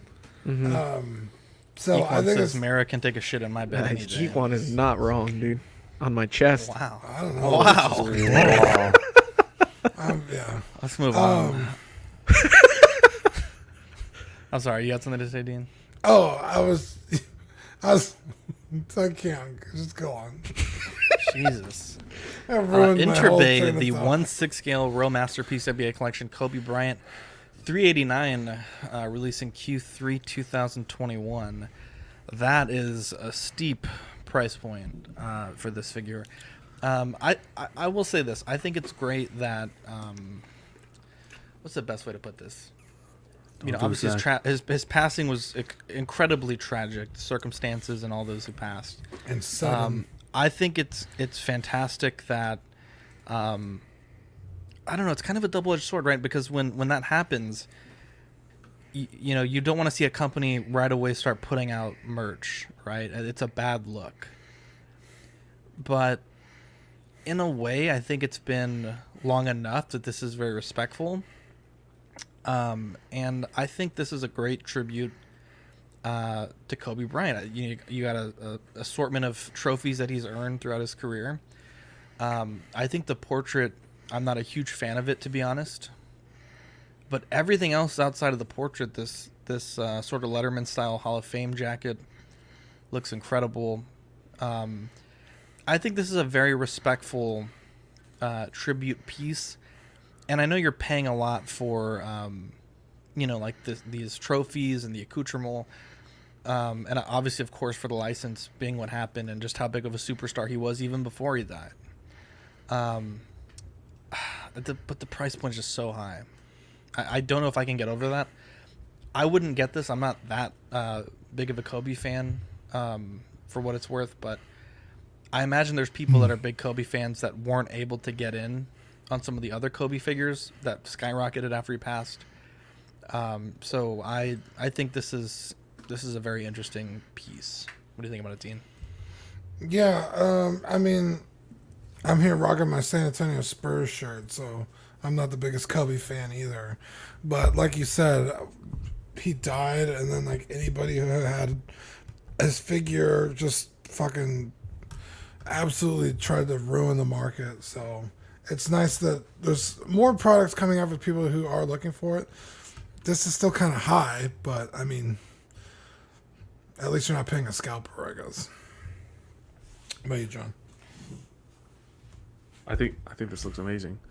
Enterbay, I have a few Enterbay figures. They execute their figures well. The bodies, I don't know if I haven't bought one in a while, but I don't know if they've updated their bodies. And the quality, that's where I worry. Like where the leg pegs into the shoe and so forth. I wasn't very happy with their Joker release and so forth. But this figure... No, it's still bad, dude. It's still bad? Okay, this figure aesthetically and for what you get, that sports jacket, it's gorgeous. I would have liked... I don't know what it is with only so many accessories but only one portrait. Give us a closed mouth portrait or something like that. Other than that, I think if we got another portrait, that price would have been warranted. But I would have put a max price at this, maybe $350. Is where I would have liked to see the price. I think they did a 2-pack. I think they reissued the 2-pack that they had done shortly after his passing. Yep. Which I think that was a great set. However, if they would have made that same 2-pack with all of these accomplishments, with considering the trophies, the MVPs, the slam dunk champion, everything, I think that would have been a great set and something that I would consider picking up myself. I mean, I'm a lifelong Laker fan, but never was too much of a fan of Kobe, especially in his beginning years, because he was always ball hogging and never freaking gave up the rock or anything. But no, I appreciate what he did for how beloved he was in the city, and along with what he did for the franchise. But yeah, I'm not a fan of the sculpt that they have here, but I mean everything else, it's great. It's really great. But agreed with the pricing too. It's a little bit steep, but I mean, who knows if we're gonna see another Kobe piece from Enterbay again. But yeah, John, I have the Jordan 2-pack of the rookie year and his last year that came with all of the shoes. Dude, the foot peg trying to plug the shoes in, man, those are a nightmare, dude. It's horrible, yeah. They're an absolute nightmare. I mean, the body overall is nice, dude, but they're trying to plug in the feet to the shoes, man. It's a giant pain in the ass, but no, I do like the set. Just not a fan of the price. Mike says the Nike license is pricey, probably a big factor on the high price tag.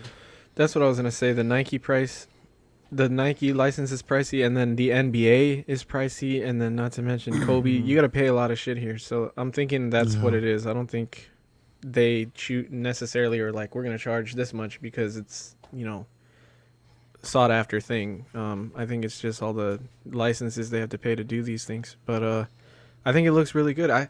Mike said the detail on the head sculpt with the sweat, that is insane detail there. That looks really good. Is this the same sweat technology they incorporated with Shaq or whatever, the HD sweat or whatever they called it? Is that really? I didn't know that was a thing. Yeah, they did something when they brought out. They said it was Shaquille O'Neal, but looked nothing like him. But they mentioned something about the old HD sweat technology or whatever that they did. I love the fact that they give you multiple shoes, like shoe swap outs with Enter Bay. That was a cool thing about the Michael Jordan set. All the 13 Jordans or whatever that he came with, and here Kobe, he's got swap out shoes too. I think that's really cool. Yeah, I think they're good. I never went in because of the price of the figures. I always wanted the Michael Jordan, but I couldn't do it either just because how much it is. You know, it's pricey, dude. But I would love to have. I was a big Kobe fan, especially Kobe when Shaq was on the team too. The power duo, you know. We were big Laker fans growing up in my house, and the one Laker game that my mom took us to, both Shaq and Kobe were out. And I was like, what Oh, the no. fuck, That sucks, man? bro. I know, dude. It was horrible. Shaq was at least there. I think he had an ankle injury at the time. But, yeah, neither one of them played. And I think they ended up losing to the Suns. So I was like, you hate to see it, man. I went to a playoff game when they were playing San Antonio, dude, and that was a freaking fun game. Yeah, that's when the rivalry was at their prime. But to see both Shaq and Kobe play, man, and just to talk shit to Tim Duncan on the bench, that was freaking amazing. Wow. I loved it. How dare you? How dare you talk shit to Tim Duncan, a fucking literal angel? Wow. Literal angel with his What do you think, emotionless freaking expressions. He's a robot, dude. All he does is fucking rebound and score. Yeah. Yeah, the figure looks good. I gave What my the- I gave my 2 cents already. Jesus. Okay. Zach's not paying attention. Now this figure, these photos have been, people have them, right? But I looked all over the Stallone shop Instagram, their Twitter, their Facebook page, their website, and I don't know where this guy found these photos, but he posted them on Sixth Republic. But apparently these are the John Rambo and Cobra photos.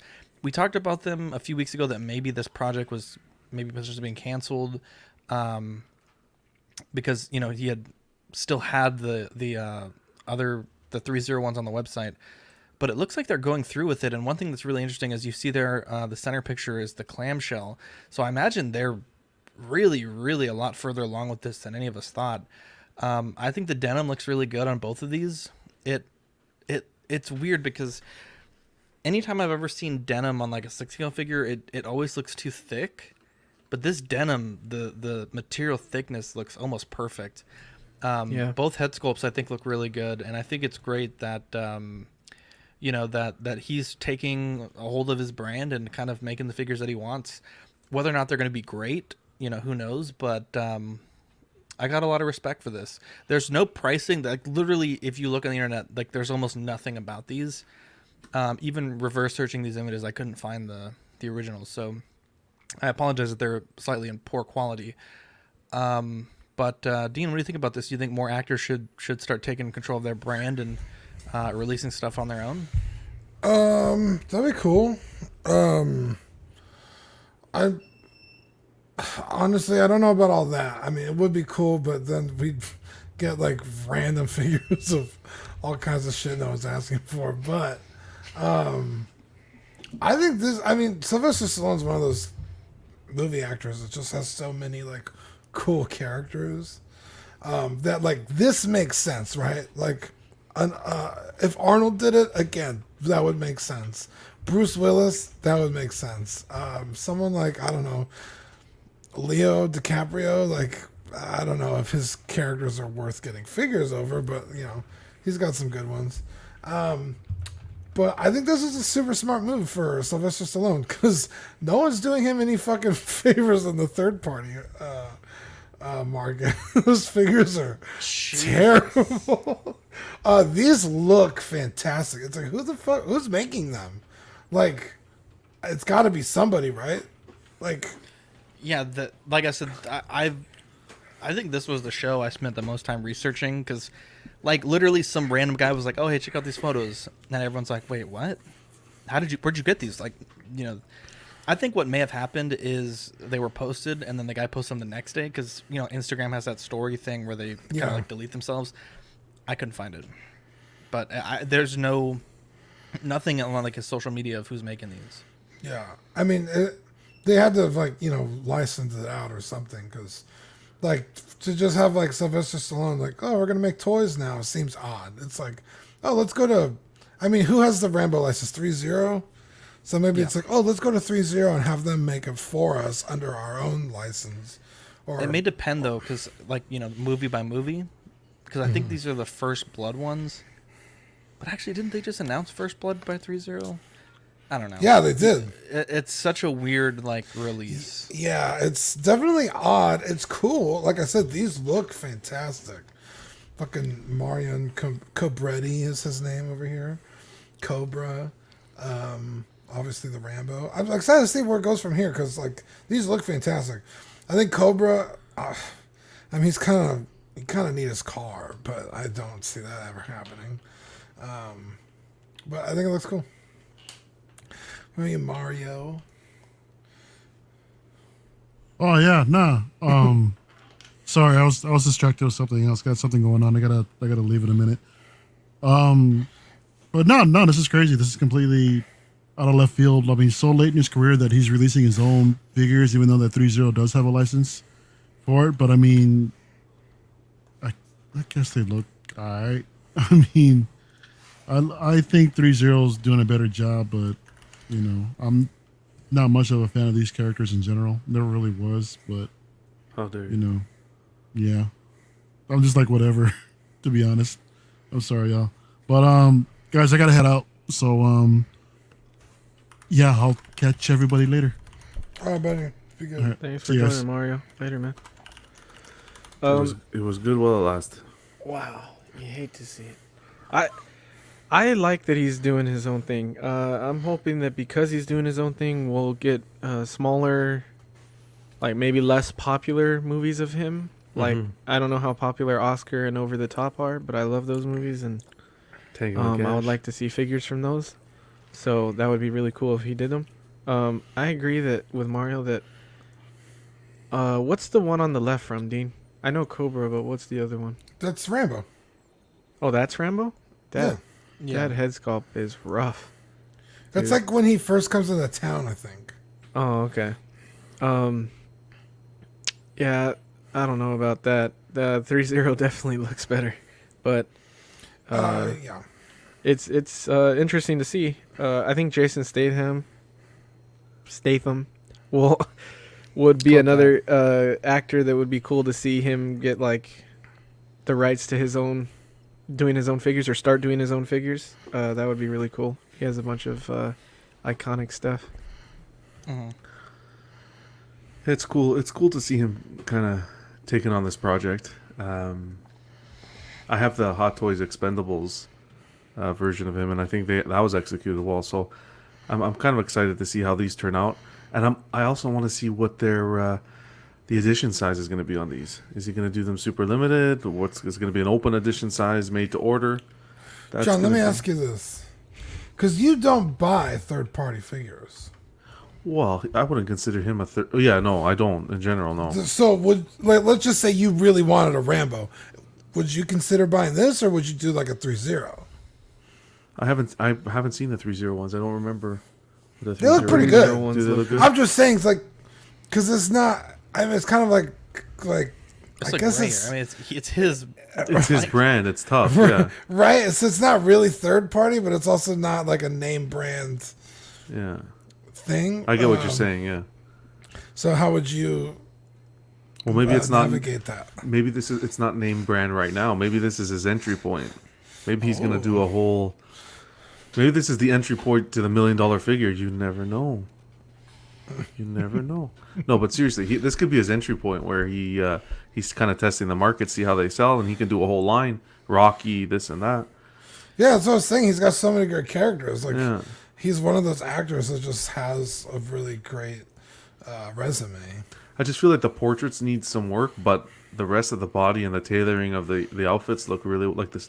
Look at those boots on Rambo. Yeah, they look really well done. So, if anybody's gonna want a figure to be done right, it's gonna be him. He's running it on his own, right? He's doing his own rendition of himself, so he's gonna want it to be the best that it can be. But I'm curious the edition size. That's what I'd like to see, and some in-hand photos.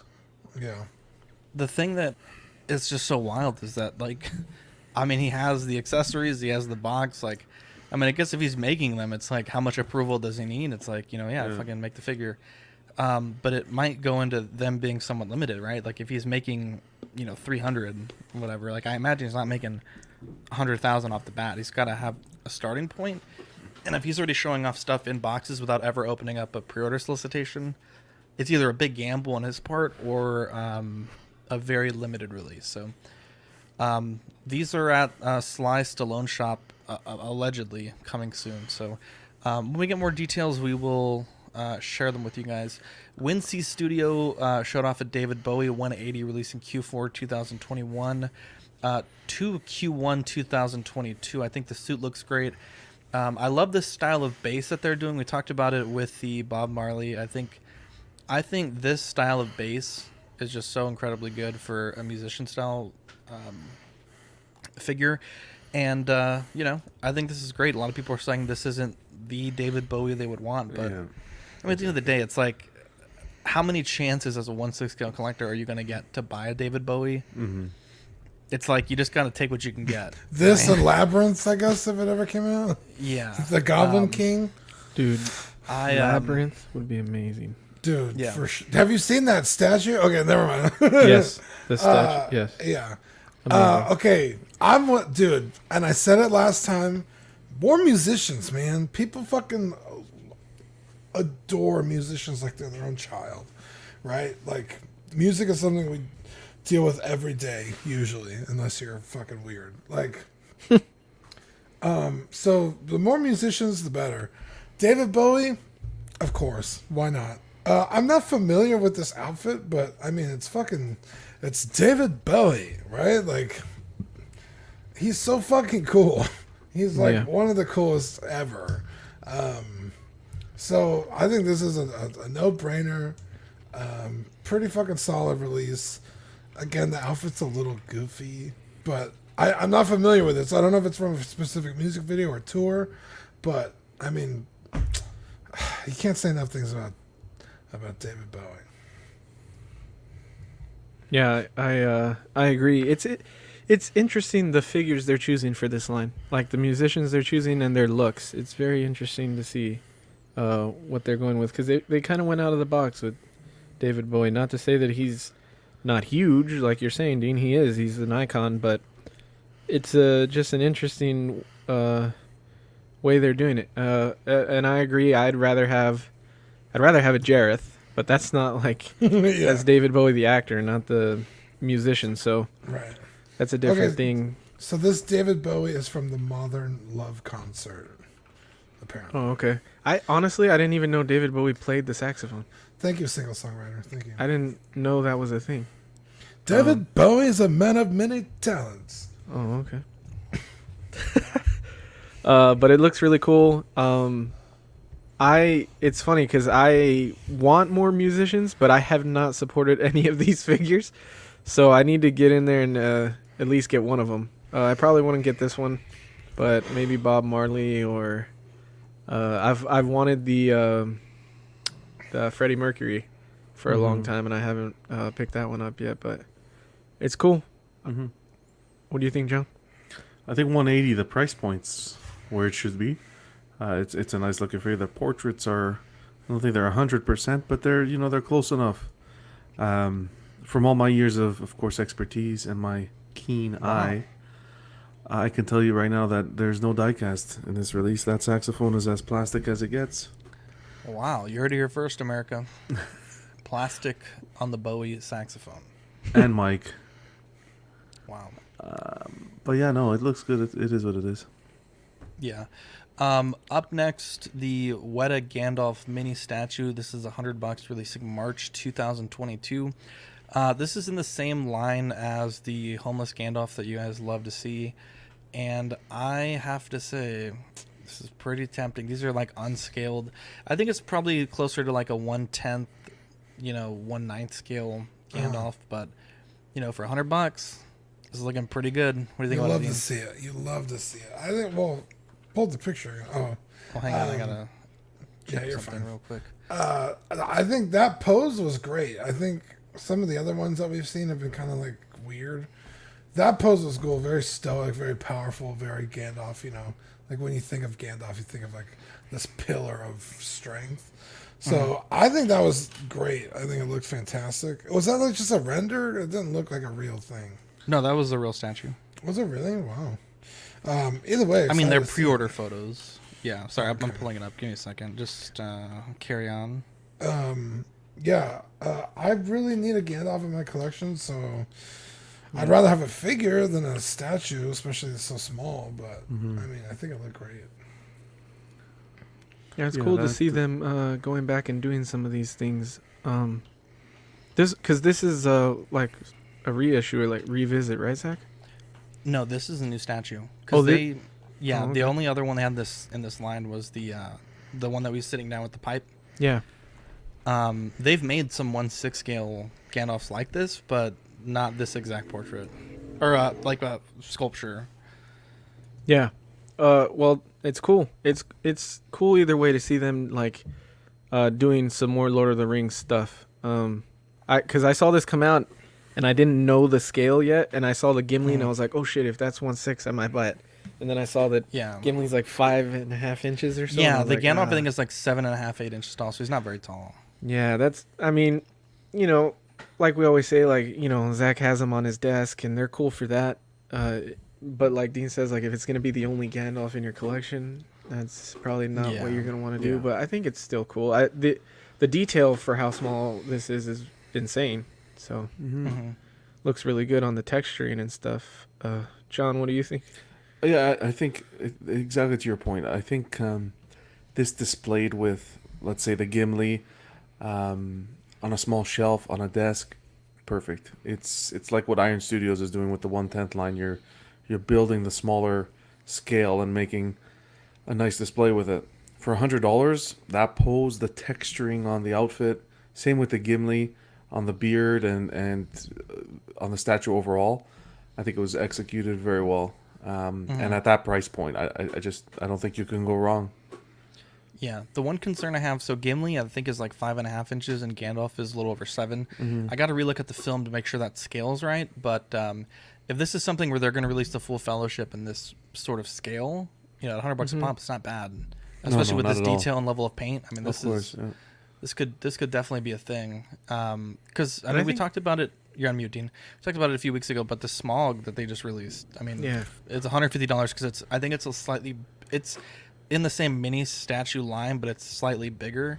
That one also looks really good too. So I've been real tempted to get deeper into this line. I was gonna say, if they continue the line and each figure gets made, I would like maybe like a conversion base where you could put them all together.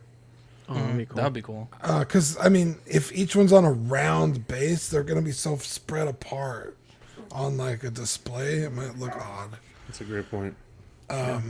But yeah, if they just like popped off and then put on another base, I guess you could do that like a custom one, but it'd be nice to have like an official. Yeah, the Gimli is also $100, releasing in that same March 2022 time frame. This one is last minute addition to our show sheet, but it's the SYY Toys Ring Wraith 140, releasing October to December 2021. Dean, you're trying to put together a Ring Wraith, so for you, this must be pretty exciting. Yeah, I ordered 2 of them. Oh wow, Jesus! Yeah, I have this one. This is Toy Biz. I have another Toy Biz that I'm working on, so that'll make 4. So I need another one. But yeah, me and you are gonna work on that later this week, I think. Sounds exciting. But yeah, this popped up literally like when I added it to the show sheet. Like I just gotten a pre-order from Rick. So I pre-ordered 2 at $140. That's so cheap. Yeah. So even if they're not like super good, they'll be like in the background. But I'm excited, man. It looks good. It's got all the swords. Do you remember the gauntlets look good? That show when I added the Troy figure, the Achilles from Troy, and we were talking shit about his shoes. With the hiking boots, yeah. Yeah. That was the same. This was the same company, and I don't think we've seen that Achilles yet. Have you guys ever seen any figures come out from this company? Not yeah, that I was gonna say. Dude, at first I thought it was SW, and I was like, "Oh wow, that's cool." Yeah. And I was like, "Wait, SYY? I don't know." Yeah. Everyone's making fucking toys now. Our Are these swords die cast, John? No. No. Nope. Yeah, I Don't look hate like to it. see it, dude. At 140, no way. Ninja Scroll says, any news on the Buzz Toys White Wolf Geralt Witcher figure? I do not believe I've seen any news. I haven't seen anything on it. John, is this a pickup for you at 1/6 scale, 140 a pop? Are you dipping the toe yet? No, they haven't. I need a company like to step up on the hot toy on the Lord of the Rings line. Asmsus, I was so against Asmsus. Poor Danny, if he's listening. Asmsus for me is the closest line to the film, screen accurate for figures, and I like the way they give us the die-cast accessories. Their portraits are a little, but I know what Ian and Pete. Who was it? Ian. I think it was Ian showed us his collection, and he kind of it was Pete. He kind of customized some of the portraits, and wow, they look really well done. This is just not doing it for me yet. I'm excited to see what you and Dean are going to put together. I haven't agreed yet, but yeah, we'll see. Wow. Asmsus getting into release. They here showed their Helm's Deep Legolas. This is expected to ship October to December 2021. Our good friend Jean has it in hand already, and we'll show his photos that he sent to us exclusively here in a bit. You mentioned it earlier, Dean, the mixture of the rooted and the sculpted. I think this has to be one of the best executions of that. I think it looks really good. I think the accessories look great. I think the base is still probably a bit too big.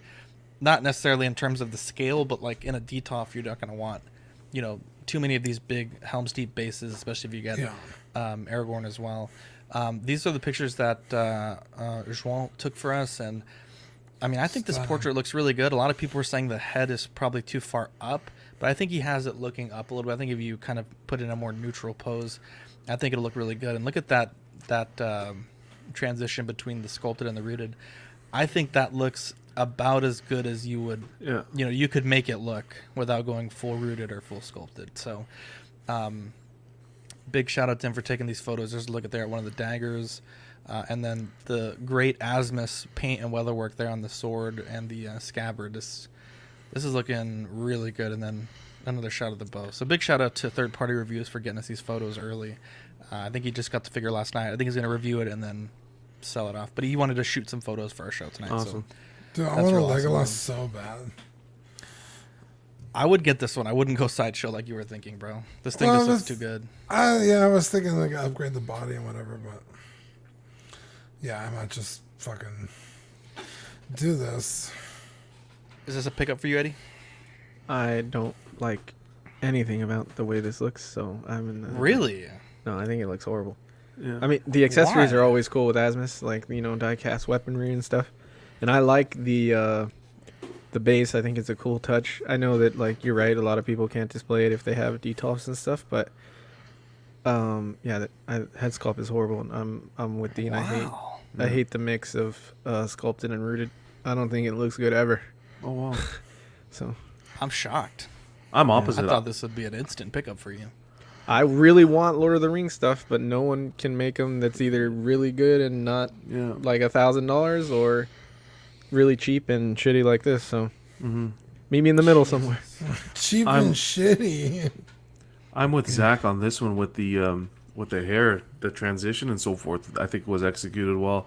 Like he said, I just can't get over the portrait. I think the portrait is atrocious. It's too Barbie doll for me. Yeah. It reminds me of like a Ken doll.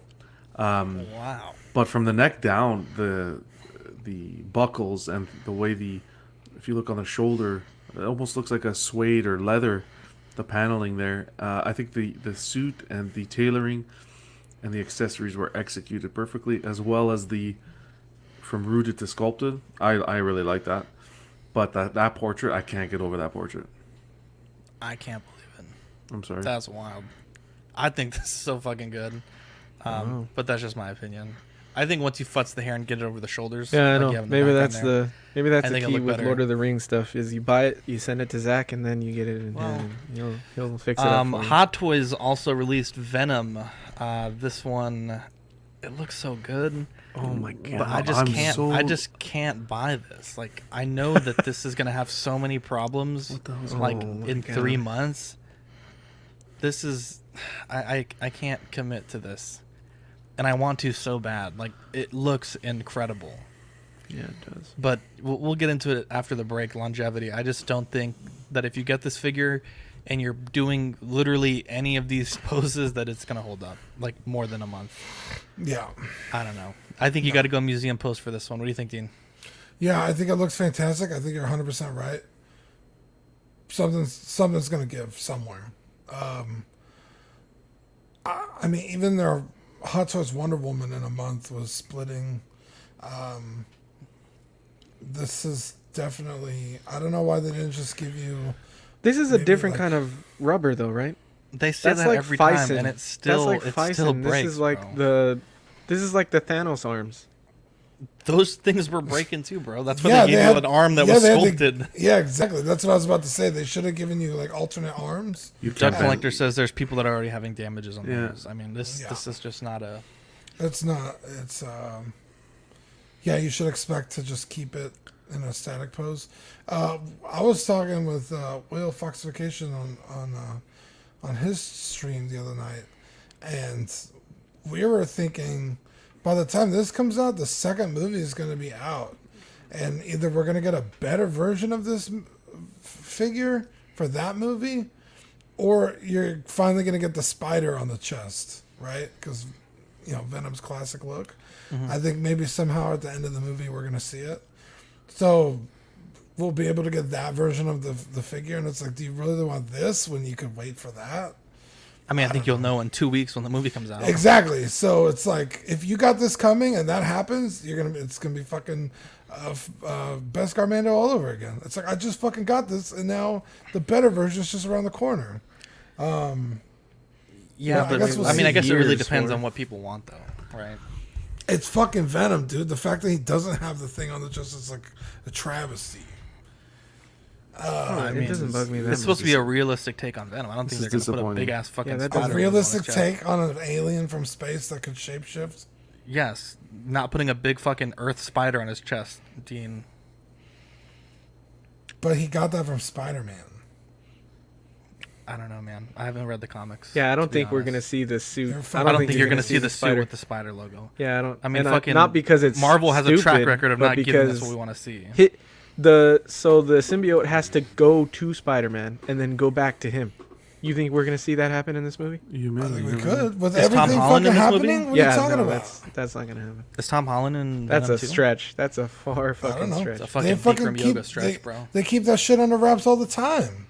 A fucking end credit scene? You're saying that's not possible? Come on. No. You think Hot Toys would make a whole figure from an end credit scene? I don't know. They have this version. Why would they make the exact same? I don't think they want to associate this with MCU. Sony? Are you kidding me? Yes, they do. No, because I don't think they want to go in the MCU direction. Well, you know which direction I want to go into? The other one. What the scrapyard? Oh wait, did John get to talk about? You already did it, bro. John, I'm so sorry, dude. You hate to see it. Dude, John, I love you, bro. It's one of those days. Wow. We want to thank our friends over at Water Scrapyard for sponsoring this episode. You can find them on Instagram at Water Scrapyard and Facebook. It's also their name on eBay. Go over there. They make 3D printed parts for hard to come by Kenner and Hasbro vehicles, as well as resin printed head sculpts of literally anybody you could think of.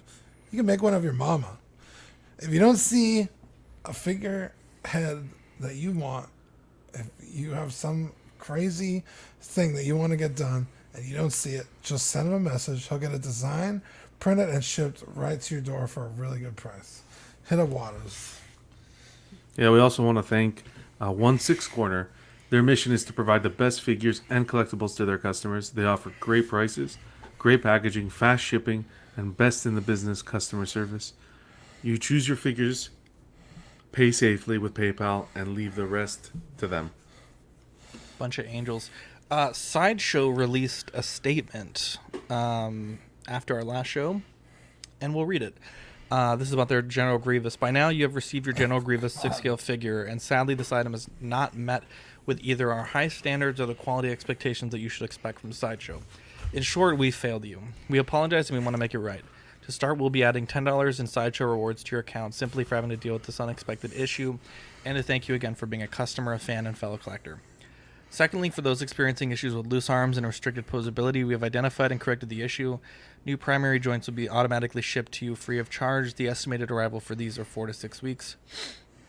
The process is very straightforward, and we'll be sending out instructions in the coming weeks to demonstrate. If this does not resolve your issues you may be experiencing with the figure, or if you would simply prefer a full refund, we are happy to accommodate that. This will include your NRD. Our customer support team is here if you need to reach out or if you have any further questions. Once again, we want to thank you for your understanding and patience. Please accept our deepest apologies to Sideshow team. First and foremost, I don't really want to get into the argument of, is $10 enough? It's probably not. But, you know, I would say it's better than nothing, though I think giving them that as a qualifier is too much. This should have never been released in the first place, right? I think the biggest concern from this statement and from what I can gather from their group is that the arm issues are being addressed, but the looseness in the legs is kind of one of those just return it type of deals. They did say new figures, because they're putting it back into production, so to speak, that the new ones that you get will have these updated joints already installed. So that is promising to hear. But a lot of the issues with this figure went beyond joints, right? There was some that had real bad paint apps, paint that was peeling already, excessive mold lines. So this is a start, but I think for the price that these things are, this should never have happened. And I mean, that's a statement, right? We asked them for a statement. We didn't get one the day after they released it. And so here we are today. What do you think, Dean? I want to hear from John first, because I cut him off, and I know he's got some good shit to say because I see him in the comments on the pages.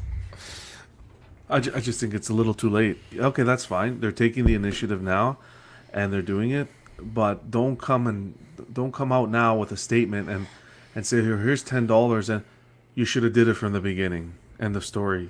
They knew these figures were not in the condition to be shipped out to the customers. They still shipped them out. Doing this, sure, all it is putting a band-aid on a leaky pipe.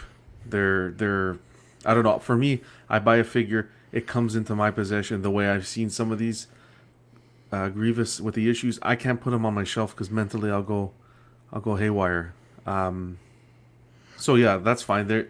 They could have easily just also said, okay, well, here's your return and that's it, or whatnot. They could have made it a difficult situation. So you got to give them credit where it's due. But I just think it's a little too late for this. It should have been dealt with. The customer should have never received what some of these collectors have been receiving. Completely agree. Yeah. Also, the fact that it's like, hey, we're gonna send you replacement parts that you're responsible for putting on. Yeah. What the fuck? Like, you're making me do the work, and you're giving me $10? No, I want Sideshow pay, right? Whatever the fucking employees are getting per hour to fix my fucking figure, you better be fucking giving me that shit, right? $15 an hour, 2 hours to fix this shit. Give me $30 in my account. Fuck you. That's fucking insane. It's like you have to fix it. Can you imagine fucking Hot Toys gives you a shitty head sculpt? They're like, well, you sculpt one. We'll send you instructions on how to do it. We'll send you a vague email how to get a replacement, but half you won't receive the email unless you want your fucking blog. Yeah. We'll send you $10 so you can buy a set of tools so you can sculpt your own fucking head sculpt. Here's the instructions. Get the fuck out of here. It's fucking insulting. It's fucking insane. This figure, considering as a reissue, should have had zero problems. Zero. You've already released it. Why the fuck are all these all fucked up? Not some of them are fucked up. They have all been fucked up. Like whether the person fucking chooses to admit it or not, it's like, dude, that mold line is fucked up. That crease is not supposed to be there. Yeah. That fucking, the little, how the fuck are those tendrils? things? How are they not the exact same on some of these fucking figures? The problem- Like, it blows my mind how It's shitty these like came out. Every single Grievous was made like on a Friday at 4:45. No, like, dude. fuck it. They walk by they walk by their warehouse and they're like, oh, we have all these Grievuses here still. Let's ship them out. Oh, but we don't have the right joints. Well, let's ship them out anyways. And then 2 weeks later, oh, well, here's the box of joints. Yeah. We found them. We'll send them to you in fucking 3 months, and you have to put them on, dipshit. Give No, us they're more smart. money. They're smart though. So if you're gonna ship me the joints in 4 to 6 weeks, does that mean if I get the joints and I try them and I don't like the way it works, can I still exchange, or am I past the exchange time? So. Okay. I think they clarified that. Okay. Could, yeah. Okay. Good. I mean, to counterpoint, just to play devil's advocate, to counterpoint Dean's statement, if you are dissatisfied and you don't want to deal with doing the joint installation yourself, you can return it and then with no penalty to you get it when the next batch comes out with the joints pre-installed. Not that you should have to do that, but I'm saying, like, if you're, because, like, you're right, Dean, there's some people that don't, like, for me, it wouldn't be a big deal, right? Pop that shit on, pop that shit off, 5 seconds and I'm done. I mean, for some people, breaking a wrist peg is like a fucking... Tell me about it. Big deal, right? I get what you're saying, but there is that option if you don't feel comfortable doing it. Yeah. So, I didn't really want to get into that discussion, but let's just go down the line real quick. Dean, you said $30 would be a comparable refund amount. I think that's not a bad number, because that's basically the NRD, the deposit you would have lost if you canceled. I don't know it's a bad idea. Like I said, $15 an hour. Somebody who like maybe isn't as experienced as you is gonna have to sit there with the instructions, read them, how to pop out these joints, how to replace them. I don't know how intensive it's gonna be. So it's like they might sit there for a couple hours and try and fix their fucking figure, and it might not even work. So it's like, dude, if you're fucking gonna pay your employees, they probably get more than $15 an hour, but you're gonna pay them $15 an hour to sit in the fucking warehouse and put this shit together. That's what you're paying me to fix my own fucking figure that I already paid for. Fuck you. Over 300 for. Yeah. Eddie, John, what do you guys think number wise? If you had to just kind of throw a number out there. Eddie, go ahead. You're on mute, bro. You're on mute, bro. You're on mute, bro. I'm going to say you're on mute, bro. I don't even want to talk. What the fuck? Everyone's just phoning it in tonight. Yeah. I don't know what would be a good amount. I guess I'm not like super hard to please.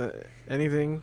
If they did anything to satisfy the annoyance that it is their figure, I would have been happy, just to see they're doing something. 30 is a good amount. But honestly, even with the 30, I would have asked for the full refund, because I canceled mine anyway, so I don't want to deal with it at all. Yeah. John? Yeah, I would just get a refund. I can't. I don't like having to fix problems with collectibles. I don't like having collectibles that are damaged on a shelf. I would just completely... You don't even bend the knees, bro. Yeah, I get the money back, guys. Don't even waste your time. It's a good-looking figure. I know we don't have a Grievous anywhere else, but at this point, you're almost better off returning it and just getting the statue, because this is... Don't settle. I think this is... They're putting you in a wrap, and they're cornering you to settle. What Don't I settle. think is the more like crazy thing to me is like, how are you gonna like take a hit to the way your standards look like this when you're trying to start a whole new Clone Wars line? Exactly. You're trying to get pre-orders on a brand new line, and you put shit out like this. It's like, what are you trying to? Are you trying to not sell shit? Like, it doesn't make any sense to me. That's crazy. It's like, oh, we're gonna fix it though. Like, yeah, but now I don't want to buy the Clone Wars stuff. Now I'm scared to trust you at all. It's crazy. That shocks me, honestly. Yeah. Let's move on to our discussion of the week. I'm gonna run through some stuff and then I'll let you guys kind of chat about it. So keeping your figures alive and in good order, I think there's 2 things you want to consider right off the bat. Like where you're placing them and also the environment that you're placing them in. So keep them out of the sun, which is obviously fairly obvious. Don't have your fancy figures exposed to like direct sunlight. And you want to keep them in a temperate, temperature controlled room if you can, low humidity. One thing I recommend for any figure collector, go on Amazon and buy a cheap makeup brush kit. You can get them for like $10. You can even go to the dollar store and buy brushes. But having those soft bristle brushes to dust like a figure is like a godsend. I used to do it with paint brushes, but makeup brushes, they're just bigger. You can just kind of get in there, especially with statues. And you can definitely take care of what is this? Badfish says Zach working for Brian over here. What is that? Anyway, so just pick up a brush set, put your pride aside and buy some makeup brushes, maybe buy some nice makeup while you're at it. Now, John, look away. This is a little bit graphic. Oh, sorry. if you're not single and you have a girlfriend or wife, just use one of their old brushes. That's true. I asked Adriana, you have 2 that you don't use anymore, and she gave me a couple, and I use them now. So I never even had to buy shit. I mean, I probably paid for those Zach. at some point in the past, but Bryant was the AC units you posted. The name of the company. Okay. With pleather, I think pleather is a big concern for longevity. I think it's so important the way that you handle a figure that has pleather. You're not going to be wanting to do too much of a dynamic pose, John. I know you love to hear that. So keeping it posed correctly, but also treating it with something like 303. If you go to like any auto parts store, like there's plenty of leather care products. They sell them as wipes, or you can sell them as a spray, and you just kind of use a paper towel to rub the product in. But you want to make sure you're treating that pleather, and so you can extend the lifespan of it. I mean, I've seen some. How much? How often would you recommend doing that? And then, like, can you overdo that? Yeah, I mean, I'm sure you can overdo it. But I mean, I usually, for my Rocketeer, that's the one figure I do it all the time to. It's probably about every 3 months. Okay, because I wanted to do it for the Neo, because he's got those especially those really thin pleather areas. You want to So I just didn't. I tried using the boot balm. Someone had recommended, I forgot who, from Amazon, and I feel like that affected it in a bad way. Like, it made it stickier, and I feel like it dried it out more. So I'm gonna go with the 303. I've never had. Yeah, because I used one. I think it's called McGuire's, but I've heard 303 also. DJ says, does it actually work? I mean, there's people that have had leather for a long time that use 303 exclusively and haven't had any issues. Mm-hmm. There's also people that probably use 303 and probably have issues. Mm-hmm. I think it really depends. It's a combination of how you keep the figure, how you treat the figure, and how you also treat the pleather. Like, if you're, using 303 every month, but you're fucking jerking the pleather around while you're doing it, then of course you're gonna maybe have some issues. 303 so definitely be careful of that. One thing also is kind of understanding the things even in the figure box that can damage your figure. So Hot Toys has these clamps that they use, but they really fuck shit up for some of their figures, especially like their Spider-Man figures or like Batman, Superman, anything like that has a rubber suit over a body. Just putting the clamp on your figure will eat into that shit hard. It happened to our friend Manny. He left his in a museum pose, and within a few months it ate through the suit. And this is something that, unless you plan to do a crazy dynamic pose, I always recommend avoiding stands, right? Or only going with crotch grabbers that are kind of placed a little bit below the figure. So definitely avoid clamps if you can. And crazy dynamic poses like this might look great on the shelf, but after a few months, the clamp is going to eat into that suit, and then it's going to be very loose. Some people say that these suits heal themselves. Whether or not that is true or not, I don't know. But I've seen some pretty fucking mongoose-looking Spider-Man figures. People say that. People say that when they're trying to sell the figure they've done this to for a year. They're like, I healed the figure. Now this is for rubber bodies, right? We see this shit all the time with Blitzway lately, with Hot Toys lately. But you do even just a slightly dynamic pose that bends that arm, and you just get fucking awful rips in the fucking rubber. That's ridiculous. It happens with the Hot Toys Hellboy. It's happened with all kinds of figures. I think they want this to not be a thing with the Venom, but being that people are already having issues, I definitely imagine that figure is going to just fucking fall apart in a few years. So, I really, really wanted a Hot Toys Wonder Woman in my collection. And our sweet, beautiful friend PJ has one. And so I was asking him, like, hey, what should I look out for? Like, what should I be worried about?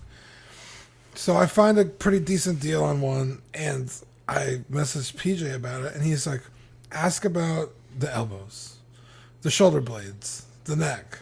Wait, what figure was this? Hot Toys Wonder Woman. Oh, okay. BVS. Yeah. And like, it was like one of those things where I would send the message to the guy, like, hey, can I get a picture of the back of the neck? And then PJ would be like, oh, also the shoulder blades. oh, can I get a picture of the shoulder blades? So like every time he remembered a part of the figure that would break, I had sent the dude like 15 messages like, hey, can I get a picture of this? Can I get a picture of this? Can I get a picture of this? Because they're so delicate that it's like, yeah, like I would love my Wonder Woman to look like something like this, but like longevity wise, yeah, you can't. You just can't. Alvin says to put foam around the clamps. Yeah, because the thing that damages is the tip of that clamp is just hard plastic, and that's what eats into the material right there. Cuervo says, what if you live in earthquake country? A lot of people use, it's called museum putty. It's like an adhesive, and it kind of like sticks things to the base, and it's specifically for earthquake, so things don't tip over. Definitely museum posing, right? If you got a rubber bodied figure is super important. I definitely recommend that. As lame as it is, you know, you want to have your figures in these like crazy, not even crazy dynamic, but just like slightly dynamic poses. It's just not going to end well. Figures that I really enjoy are things like this, like figures that are all fabric where you could use a clamp or a waist grabber and you can keep them in pretty dynamic poses for a long time. These, I think you'd have no problem with longevity. I think these will basically last as long as you have hand joints and as long as the bodies don't get super loose over time. But speaking of that, if you do have joints that are loose, these two products I highly recommend, right? So the left is clear nail polish. You can get it for $1 at the dollar store. Any brand really works. You just want to make sure it's fast drying. But getting that, you can put that on joints, and it's a little thick, so it doesn't work as well if you need it to get into the joint space. But if you have like a ball peg that you want to tighten up, this works really well. The one on the right is Rejuvenate Floor Polish. It's a wax-based polish, and this is really nice if you have a figure where you do need that material to get into the joint space. You can get these at Walmart for like $10 for a bottle, and it'll last you pretty much forever. But these are two products that will help you kind of improve the longevity of your figure.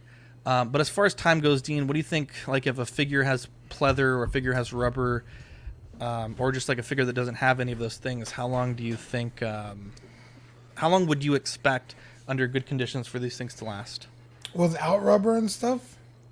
Or just with each of the categories, like pleather, how long do you expect pleather to last? I mean, I've had my Darth Vader in a pose that you told me not to put it in. With his arms. Yeah. I've had it, you know, in air conditioning, pretty consistent air conditioning for, God, 2 or 3 years. And I've recently moved, so I had to like take him out and put him in a box. Zero problems. I think I could stand to use some 303 on it. Yeah. But it's interesting because that's the Sideshow suit on yours, right? No, it's the Hot Toys. Is it? Yeah, I've had bad luck with the Hot Toys sticking to itself. Oh no, you're right. It is the Sideshow V2. Yeah. I've had bad luck with the Rogue One suit sticking to itself, but that could just be an isolated thing. Yeah. John, what about you? For pleather in the box, 10 years in the box, do you think it can survive 10 years in the box? Oh, easily. We've done unboxings longer than 10 years. He marinates, bro. When I buy a Hot Toys, it doesn't say on the box, well, this is going to last 5 years, 3 years, 10 years. Well, of course, but I'm just saying for us to... I'm just saying, like, when I'm investing this kind of money, that's what I'm saying. When we're investing this kind of money, if you preserve it well, if you take care of it, everything will age, but you can kind of slow the aging process. It's always going to show a little bit of age, discoloring, and so forth, but that's normal over time. If you're someone who keeps them in a museum pose, in the box, and so forth, you compare two figures, the one that's been in the box and one that's been displayed, you're going to see a difference. But yeah, just take care of your figures. I don't know how comfortable I am with that 303 material. Yeah, that's what I wanted to ask you that. So someone that never hardly touches it for 10 years, like, you know, someone that's very delicate with it, doesn't touch anything, and it lasts, versus someone who poses it quite frequently within like the right amount, like not going overboard and like doing stupid shit with it, and then uses the 303. Do you believe both those figures in 5 to 10 years are worth the same amount? if that person used product. I think it depends. So I mean, I've seen, and this has a lot to do with how the figure was stored. There's a lot of factors, so it's not so black and white. Yeah, but yeah. I know people in the Rocketeer groups. The Metacom Rocketeer has a beautiful pleather jacket, right? Or at least it should. Mm-hmm. And a lot of people will get real excited, like, oh my god, like I finally tracked one down, sealed in the box, right? Never been open. Mm-hmm. It's like a 12-year-old figure. And as soon as they touch the suit, I mean, like, and it looks beautiful, right? They open it up and they touch the suit, and the pleather literally falls apart. Yeah, that figure has never been articulated, never been handled, never been outside of the box. You also have people that articulate the shit out of their figures, never treat it, and then nothing happens. And then you have people that treat it, and then something still happens. So, I mean, there's so many factors, but, I mean, for me personally, I like to err on the side of caution. So I treat my figures, and I also don't pose them that much. Like the Rocketeer figure, I have it in a neutral pose. Yeah. Because I don't want to risk it, because I know those jackets are super fucking expensive. And to track one down is just ridiculously difficult. In regards to using the treating process, I just feel like once you start that treating process, you can't stop. You're gonna need to consistently treat that material. The other thing is you got to remember the aging process. You're not gonna what's the word, pose a figure that's 15 years old like you would a figure you just bought yesterday. It's but different. I want to. Yeah, but you can't. The materials age. You can't. You know what I mean? They're exposed to. If they've been exposed to different types of climate and so forth, they're gonna age. So you shouldn't. That's why I'm always hesitant to bend the knee and this and that, because these figures have been boxed for so long, and you can see in some of them, like the Blade, where the full bodysuit was like a pleather. You can see that any little movement can kind of, you know. But could it be that you've also never treated the pleather for 10 years? No, I wouldn't. In my recommendation, if you ask me if I would ever treat my figures, I wouldn't. That's just my. So that's once just your figures are done with 10 years in the them. box, and you decided, okay, it's time to display Blade, yeah. Would you never treat it, or would you then start treating it at that point? I wouldn't treat it. I do museum poses. I don't do anything dynamic, regardless. So. Yeah, but sometimes even just touching them is what I'm saying. It's like just the action. That's where the gloves come in. Well, I don't you think still have to Hot touch Toys. it with the gloves. I don't think Hot Toys were made for the collector that collects like you, John. That's just an opinion, but I don't. I think they're made more for people like Zach and Dean and Ian. No, I'm an like, absolute animal to my figures. No, they're not. Or, that's wrong. I put years of wear on my okay, Gandalf then in like a day. If I don't want to say made for them, just to like not get what you're exclude saying. people, I feel like it's a much funner hobby if you do it the way Zach and Dean do it. Yeah, but that's everything. That's like Mario collecting the TVC figures. They're not made to be put on a wall. They're made to be open and played with. If you open those, you're fucking psycho. Well, but come on, you're being condescending now. It's I know.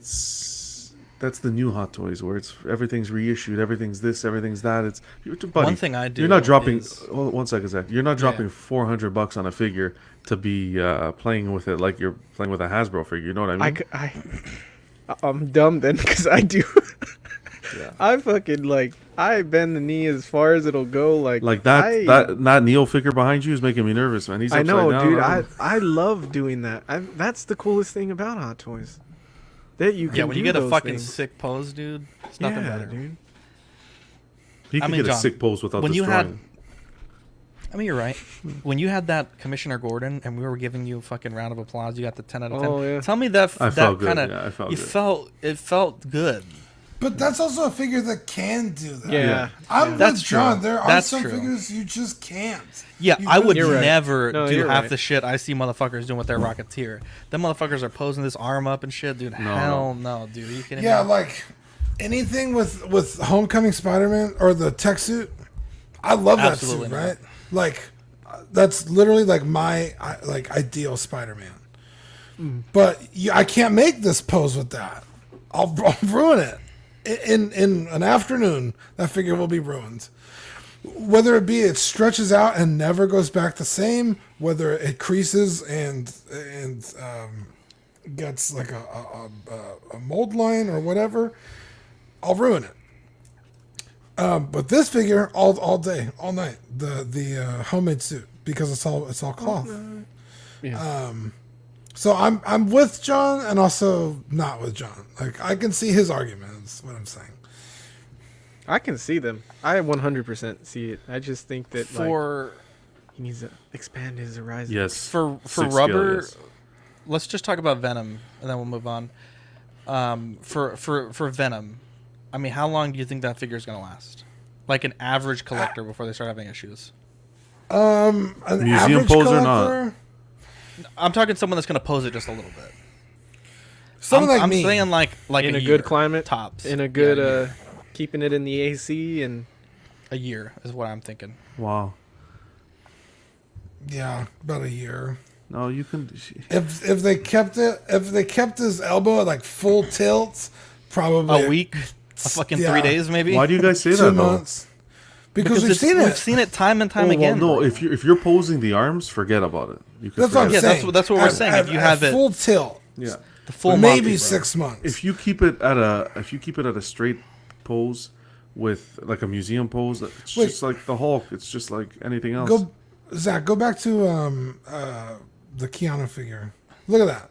That arm is not even at 90 degrees in a tour. But this was this wasn't Hot Toys. No, but I mean, they're all using Hot the same Toys fucking Wonder body. Woman never been articulated. People one day turn their figure around and the figure's ripped in the back. Yeah. Yeah. or the Bane. I had the Daft Toys Bane. Well, with you a also fucking had body it and posed really fucking. I'm gonna say this once for everybody to hear, and you're gonna hear it. It's 11:35 Eastern Standard Time right now. If you have a figure that is the joints are covered, you cannot pose the figure. If you don't like to hear it, you want to pose it, you're gonna get it damaged. If you don't like that concept, don't buy hidden joint figures with hidden joints. Why do we need to know the time for that? So that you know, Right. as a reference. Weird. As a matter of fact, the Aria, It's the she has 23rd day of the 2021st year of the Lord's calendar, and I do declare. the Aria has seamless arms. I don't know why. She's wearing full on sleeves, but like it's a pain in the ass to pose her arms because they don't like to bend because of the silicone that pulls back on them. Just rip the arms, bro. Dude, that's what I'm thinking. Or because I don't think you could body swap because she's such a like small size. Like I don't know what I would use. A razor. No, I meant like if I wanted a body swap. But yeah, like it's. I have no problem bending her arms to the point where they do tear because I'm never gonna take that the shirt off. You know what I mean? Alvin says, "Pose it until it breaks." Have fun. 8:36 p.m. Pacific Standard Time. Oh, that was Mark says funny. 11:37 and all is well. Yo, God is in what's his heaven. Elvis? Yeah. Welcome, Pose brother. it until it breaks. Or damn it, I lost the comment. Sorry. Pose it until it breaks. Have fun. 8:36 p.m. Pacific time. No. Damn it. Yeah, I don't know, man. Seamless arms just scare me. It just like there's. I don't know why people think Venom's gonna be different. Like Because they've been it's making these figures for years. Thanos. 'Cause I think the material's different. That's why. But Thanos, Like you said, they gave you a separate arm for Thanos, so that wouldn't happen. No. But even the regular arms, I didn't see a ton of.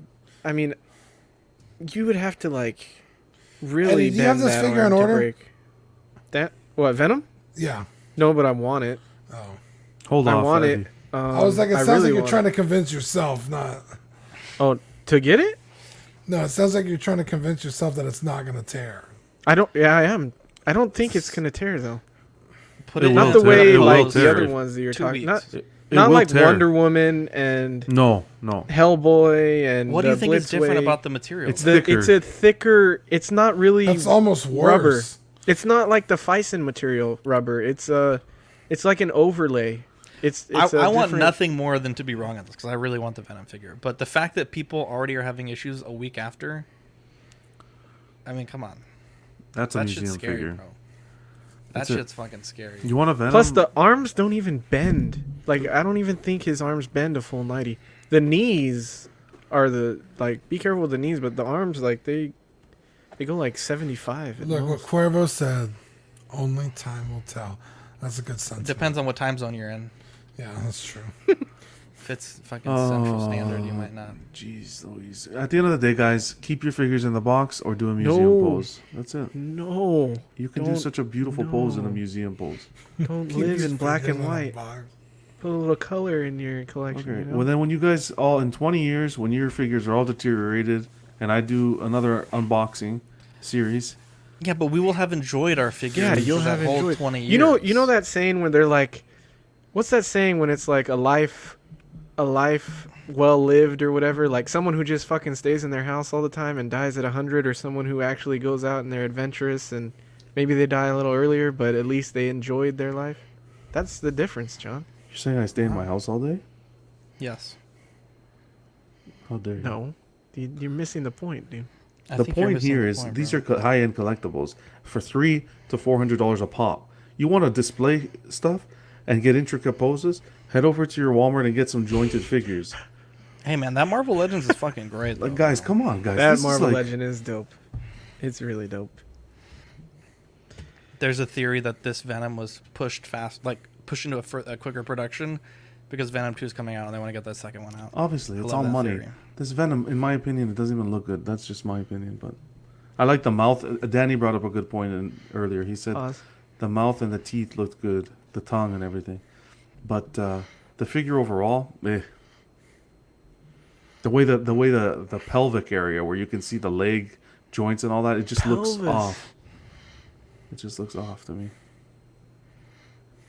I'm trying to find the picture. There was one picture I saw on Instagram. I gotta find it, but it was already starting to get like, you could tell it was like beginning to deteriorate. That Venom looks like an over-glorified ML. Marvel Legends. Let's blow through this real quick. Ghostbusters Afterlife 2 has been delayed to November 19th, 2021. Oh, come on. Top Gun Maverick has been delayed to May 27th, 2022. So the Ghostbusters delay was actually because of Top Gun being moved. They pushed this 2 weeks further to occupy that time slot that Top Gun was at.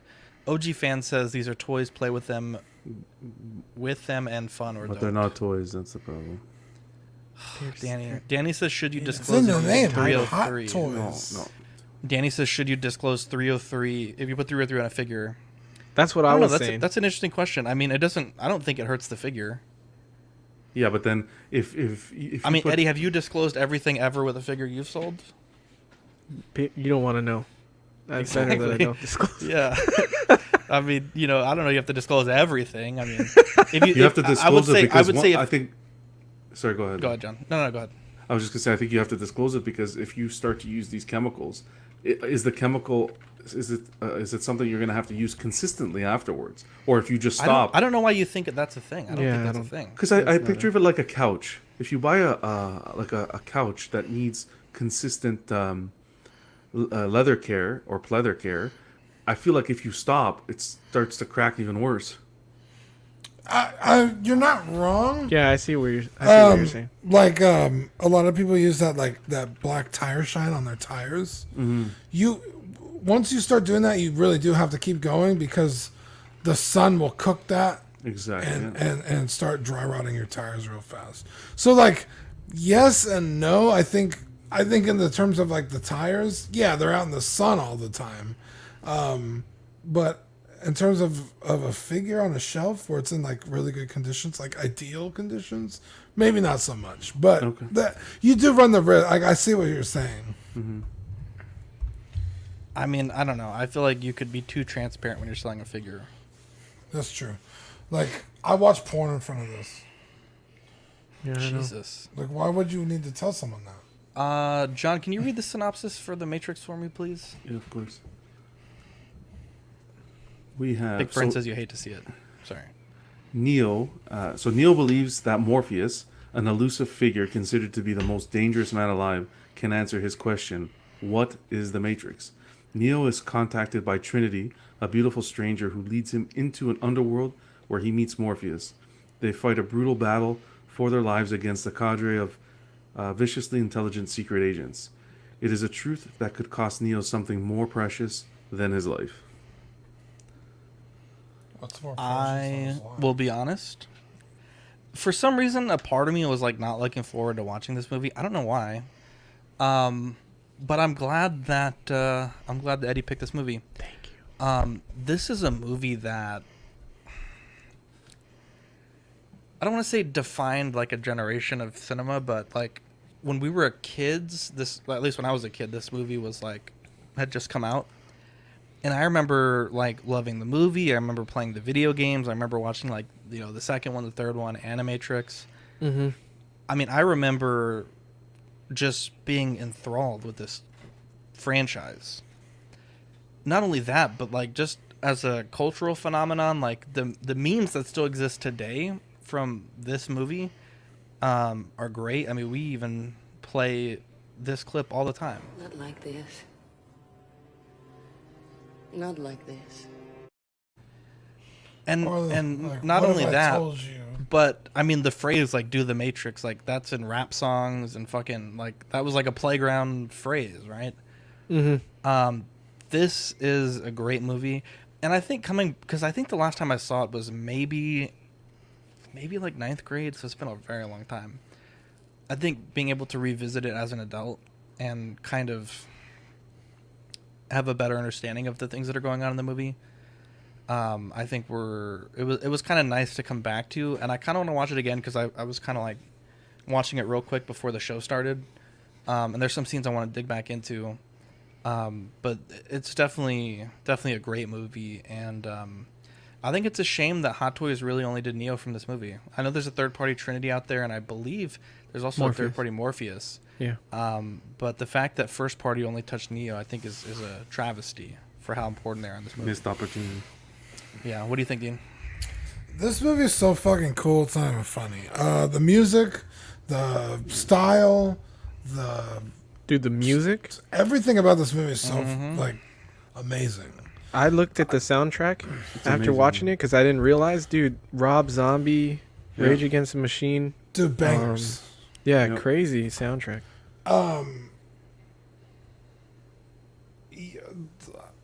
The way Zach said it kind of like defines at least that era for sure, 100%. So many things it was like a cultural juggernaut at the time. So many things took inspiration from it.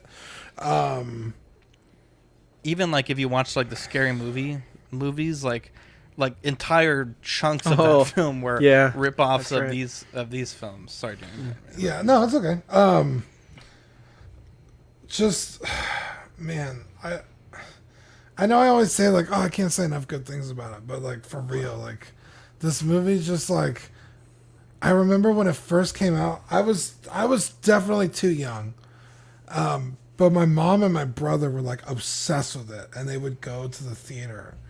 And they must have watched this movie like 5 times in theaters. And they're like, oh my God, The Matrix, it's so good. And so finally we got to see it, right? I guess maybe when it came out on DVD or something. And it was like, holy shit, this movie was good. This movie kicks ass. I'm a little disappointed in the route the whole trilogy took. But they're coming out with the 4th, so that's cool. The trailer comes out Thursday for everybody wondering. That's exciting.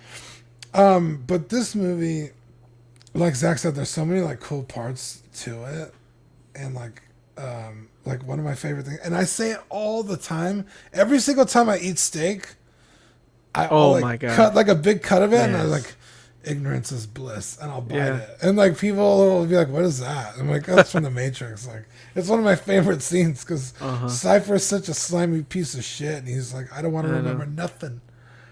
Nothing. Neo, very likable. The scene where they put the fucking worm in him. Yeah, that was great. And his mouth gets like shut, and he's like, it's so cool. Like, oh man, it's like traumatizing as a kid. Like, holy, this is terrifying. Yeah. Dude, just this movie kicks ass, bro. I'm being shocked if no one's seen this. If someone hasn't seen this anyway. Let me know in the chat if you've seen this movie, or haven't seen it rather. John, I'm interested to hear. So this was I'm sure I watched it back in the day, but this was the first time I actually sat down and kind of took it in. You know, John, what made me think you had to have watched this or liked it? Because when we talk about Elrond, you always say Agent Smith. Well, just because so that's what I'm going to get to. So I think this movie was so monumental in the cinema world, for the future of the cinema world, in the sense that you didn't even have to watch the movie and you knew the characters. you saw shows like The Simpsons, and there's just so many shows that took that bullet effect. We used to do that at school back in the day when we were kids. Oh. We would throw tennis balls and stuff, but it's John Woo. That's the director that invented that bullet time. Oh, is it actually John Woo? Really? Yeah. Oh, wow. Oh well. I thought you were making fun of John. The video game Max Payne 2. Oh, that's funny, but no, the actual director. Let me look that up. But great story, great set of actors here. The movie, it's, I was watching it, and you think about it's very philosophical, this movie. And if you ever, the storyline, sit back and just think, like the movie, what if life was actually a dream? That concept. Mind-blowing. Like when the movie first started, I was like, I don't know if I'm going to like this kind of sci-fi thing. I was flipping. It was a long day at work, and I was already losing it.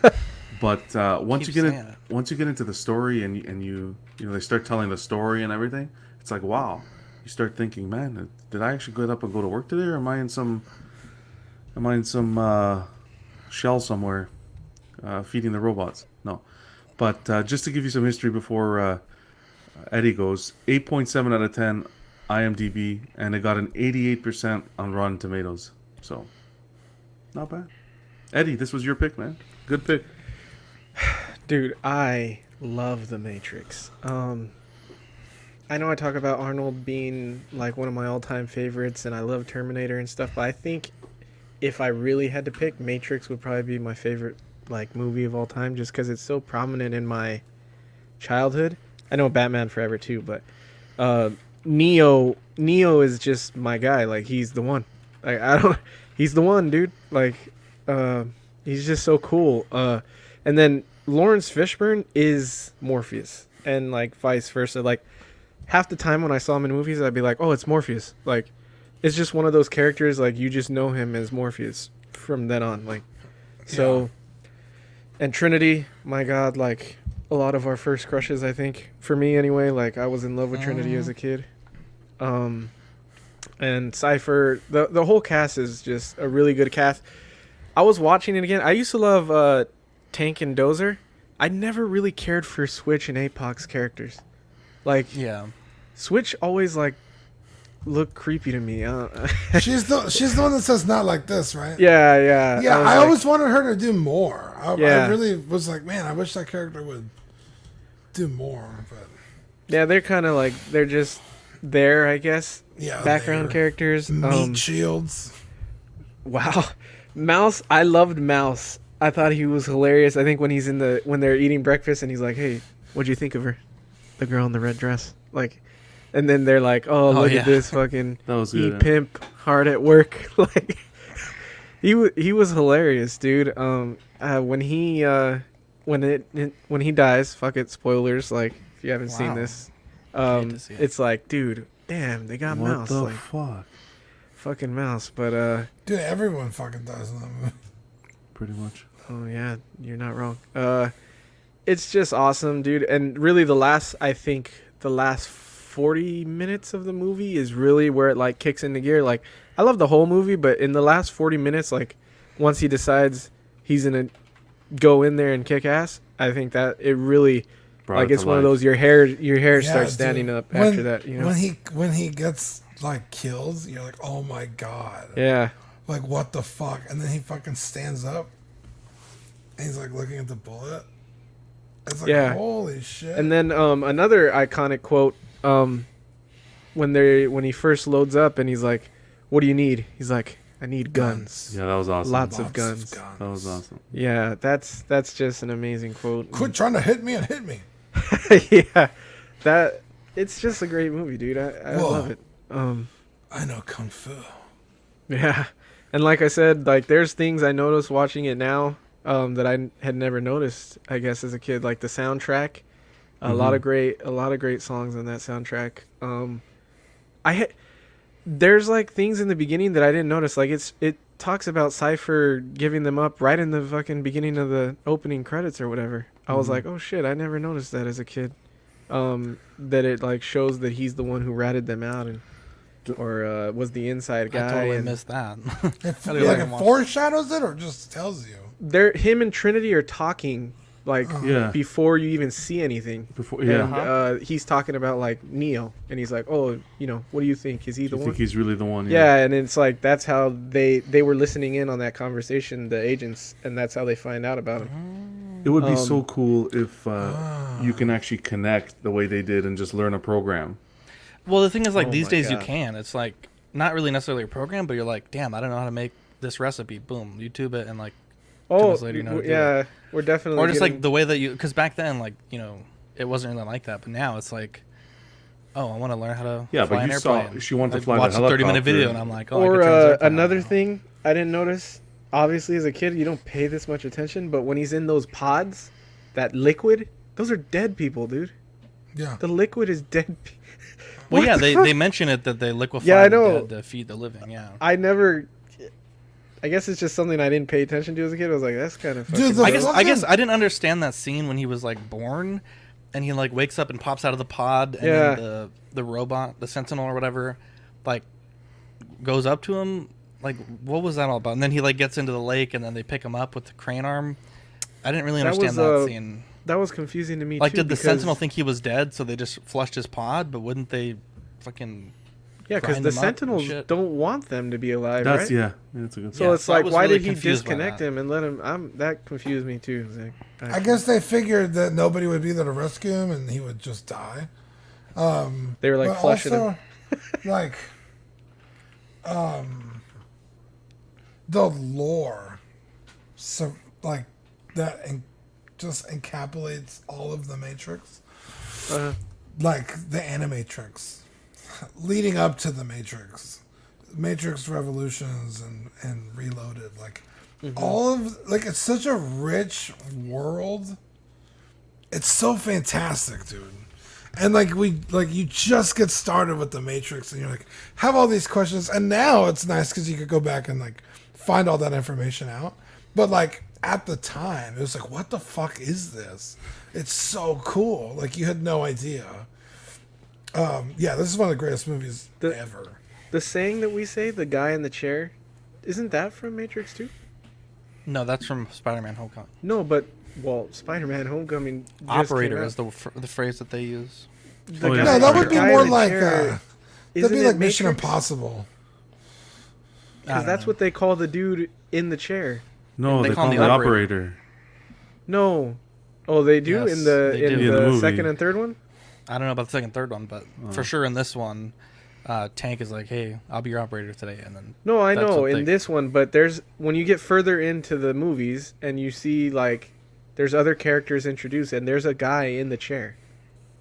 6-scale review says the people aren't supposed to be awakened, so when Neo wakes up out of his coma, they throw away or discard them. They're used as batteries. All right, guys. Well, for next week's movie, all right, we're gonna take it back. Your pick? It's my pick next week. Oh, okay.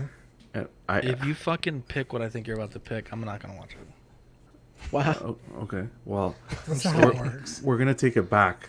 Back to our childhood. Take it back. No, Back to the Future 2? Is that your pick? No. We're gonna take it back to our childhood. Back to our childhood. 2 steps. The Indian in the Cupboard 2. No, and we're gonna get ready because Christmas is coming, and there's actors in some Christmas movies, so we're gonna get ready for the Christmas. We're gonna do Richie Rich. What? Wow. You never watched Richie Rich? Fuck. Yeah. What the Where am I hell supposed is to watch Richie Rich? Did you check if we could even stream that? Yes, you should have it on Netflix and on Amazon Prime. Wow, and he doesn't know what Richie Rich is. You don't know what Richie Rich is? This is gonna be good, dude. With Macaulay Culkin? I'll be honest, I didn't know what Richie Rich is. Yeah, I don't know what Richie Rich is. Okay, you have to watch Richie Rich. It was also a cartoon. You can rent it on Prime, Zach. I'm not renting it, bro. It should be able to be streamed. That's the fucking rule, dude. God damn, I'm gonna go broke. So many people broke that rule already that I just whatever now. Dude, this movie has 24% on Rotten Tomatoes. Are you kidding me? Does it actually? Should I change it? Yeah, it does. No, I mean, pick whatever you want, but I mean, I need to have a way to fucking watch this shit. I thought Eddie would appreciate. Well, Adriana is all surprised because she knows this movie and she's like, maybe, I know a movie that you don't. Maybe we can do like a watch party or something. Okay, we're gonna do paying it. $2.99. It's I like Rich. Macaulay Culkin. Yeah. So, I mean, I'm here for it. I don't understand how Macaulay Culkin. Oh, it is on. Wait, no. No, It it's should be not on Oh, on this is the anything. television show. This is the television show. Yeah, Netflix has a show. Oh, interesting. Anyways, well, We'll that's find it. That's wow. hilarious. That's Dean, a let's say deep cut. thank you to our Patreonies, please. Yeah, this list looks looking longer and longer. We got Sean Fear, Ian Seaby, Renee Mendez, Eric Mariscal, Quinn Aguirre, Lemur Hernandez, King Louie, Mark Pearson, Paul Schreiber, James Colley, Joao Bretta, Equan, Chris Villaserina, Sweet Danny Lee, Deanie Martin, Stephen Krett, Big Ol' Fern, King Zach, Caesar Mariquin, Mike Cruz, Lisa Martin Bomansky. Let me get a water break. Dude, you're not wrong. This list is pretty long. I had to read it the other day for a bonus OFAC that we recorded, and I was like, God damn, this is taking way longer than I thought. Rick DiGregorio, Alvin Jules, the beautiful, the handsome, the everyday collector, Ricardo Valdez, Jose CZ, Irwin, I don't know how to say that, Azusin? I don't know. Irwin, let me know how to say that. Bo LeBoy, Jimmy James, Mario Cortez, Stephen Percha, Sean Usby, Scott Bradley, Stephen Maria Stanley, Jesse Contreras, Eddie Manzanares, Joe Chet Beeks Corpus, Luis Bennett, Kevin Vigar, and Chip Perrin. Nice. I just wanted to go back. Sweet angels. Real quick to the Venom thing. It was Jenkin Wong. If you go to his Facebook page, he has his Venom had paint peeling after unboxing it. So he had Is to that take it back figure to sticker collecting base. for? Yep, figure collecting for dummy. Oh, okay. So, how do you spell that? I was FIGURE. Yeah, just do figure collecting for dummies. You should know how to spell that, and then the number 4 dummy.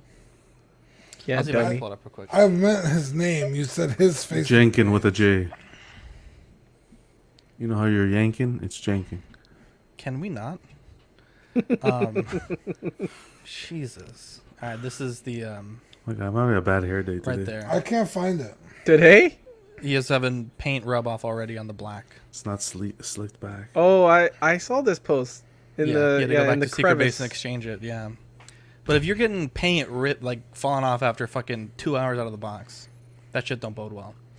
Our Patreon benefits You're not for wrong. September, we have the So Many Bees sticker and the Watto's Scrapyard magnet. These are sold out. So if you join Patreon like after probably today, we'll either send you some backlog stickers that we have or just refund you, and then we'll start again in October. So just let me know. I think everyone up to this point should be good though. But these are the two offerings for this month. Next month will be ordered here around the 20th. We'll order October stickers. We have 3 tiers. The Sweet Angel tier, $5 a month. Stickers sent straight to your door and access to 82 episodes of Ox After Dark Replay. The $15 a month is the Certified Crispy Certificate on your first pledge, figure fix assistance, and all the benefits of the previous tier. We also have the What a Guy $25 tier, 18x24 silhouette poster on your first pledge, and doubles of all the stickers we send, and all the benefits of the previous tier. So some great benefits there. We also have TeePublic, if you guys want to show some love for us and purchase some of our t-shirts. You can do so there. I think they're actually on sale right now, so if you want to get it at like that $13 price point, that's a great way to do that. We also have a great network here. We have Small Talk, CW Live, OFAC, Live and Let Dice. Live and Let Dice should be recording on the 25th. In and Outs of Collecting, which I believe, Eddie, you guys are off this Friday? Yes, right? sir. That's Next We also Friday have the we'll be Ringcast recording on the 25th live as well, so we'll have 2 live shows on the 25th. Collecting Weekly Live Unboxing. John, do we know what we're doing next Monday yet? We don't know yet. I got everything boxed up, so I'm gonna pull something out nice. Maybe. Oh yeah, we do know. That's a lie. What is it? We're doing the Blitzway Scarface. Oh my yeah, God, we're doing amazing. it for Yeah. who was it? Someone I asked forgot for who it was. specifically. Yo, I'll find out. Someone said it specifically, and I said I was gonna do it for them this week. We also have After Dark tomorrow at 10:30. We're having 6 Scale Reviews join us, Dan and Dre. We also have Ox Plays going live this Friday. We're going to play Among Us, so that should be fun. John, plug the Instagram for... Yeah, you guys gotta check out Clips. Clips are. I'm gonna update the clips from Small Talk. What's his name? Dylan was nice enough to get some clips for me. We're going to get those updated. You guys got to check out clips on Instagram. It's the funniest bloopers, funniest moments throughout all our shows. And they're about a minute and a half max. And it's worth a follow because you'll have a good laugh. I sent 2 clips in the Patreon chat today, actually. Did you actually? Oh. Yeah, the one where we fumbled the opening on unboxing last night, where you're like, "Mana madness," and then when Dean caught me playing Flight Sim in the middle of stream, I'll get those up I'll get those up right away. Yeah, a bunch of angels. Let's look at our schedule for the week. So 10:30 After Dark tomorrow, 2:30 p.m. on Thursday, and then Friday at 8 for Among Us. This is our Facebook group, Collecting Weekly Auxiliary. We've had a ton of people join the Facebook, and we love to see it. We're trying to get to know everybody there, so if you join in, put up a post that you're there, and we'll kind of associate faces to names, and we'll kind of get a good rapport with everybody. As far as friends of the show, we have 6 Scale Scavengers, Brian and Chris. They changed their show to like a open host format, and I think it's a great way to do their show. Optical 20, JB Collection, KG Collector, PJ the Paradox Nerd, Rogue 16, Boogie Manny, Jean from Third Party Reviews gave us some great Legolas photos for our show today, so a big shout out to him. DCX, Eddie, when's the next DCX? Is it this Friday? They're doing that new show. I think it is this Friday. They took a week off last week, so I believe there is something this Friday. Will Foxification, I'll be on his channel Sunday for a stream. I don't know what we're streaming about yet. Just another Friday night, and 6 Scale Reviews, they'll be on our show tomorrow to plug their channel. And you missed we'll chat with Liao. them. Oh, and I'm sorry, 1 Scale Man. I totally blanked on that one. No slight to Liao. Sweet Angel, his album's coming out soon. Be sure to buy that when it drops. Subscribe to them. They're all great people. They all bust their ass putting out a ton of good content, and they're definitely great people. Do you guys have any shout outs you want to give? Yeah, I wanted to say, not a really happy shout out, but just I know it's a tough week for a lot of people because we're hitting on the anniversary of September 11th. So just to keep everyone who had someone they love lost, or friends, or anyone they knew, just you guys are in our thoughts and prayers for the week. So we'll miss it because it'll happen before the next show. So just wanted to shout that out. Great shout What out. a sweetheart. As a Canadian, wow, you love to see it. Yeah. You're a sweet guy. Shout out John. What a fucking guy. No, John doesn't. I want to see Eddie. Just if we can get a quick look at that Neo. I know someone was asking bring in the the chat. Neo up to the screen. Yeah, can Somebody we was solo asking. cam Neo? Yeah, I got. We want to see your pose, bro. Look at that! Wow, 303. That looks fucking sick. Does that stuff move off the base, or is it stuck there? No, it comes off. It's all his accessories. I just threw him on there because he has a shit ton of guns he comes with. I put in his pack here that has all the rest I'm not of gonna his lie. guns. I'm not gonna lie, Eddie. Yeah. Top 3 poses I've seen. Wow, thanks, man. I like that pose. appreciate that. Wow. It's right out of the movie. You'd love to see it. That scene is so iconic. He's like, please remove any metal objects. And he's like, poof, Yeah, the guy pops that freaks bitch in the the fuck chest. out. The guy's like, Dude, holy that's just shit. amazing. Yeah. Anyways, one of the best well, rescues in cinematic history. we are on the road to 200, episode 180 in the books. I'm Zach. I'm Dean. I'm Eddie. And I'm Jonathan. We'll catch you in the next episode. Bye.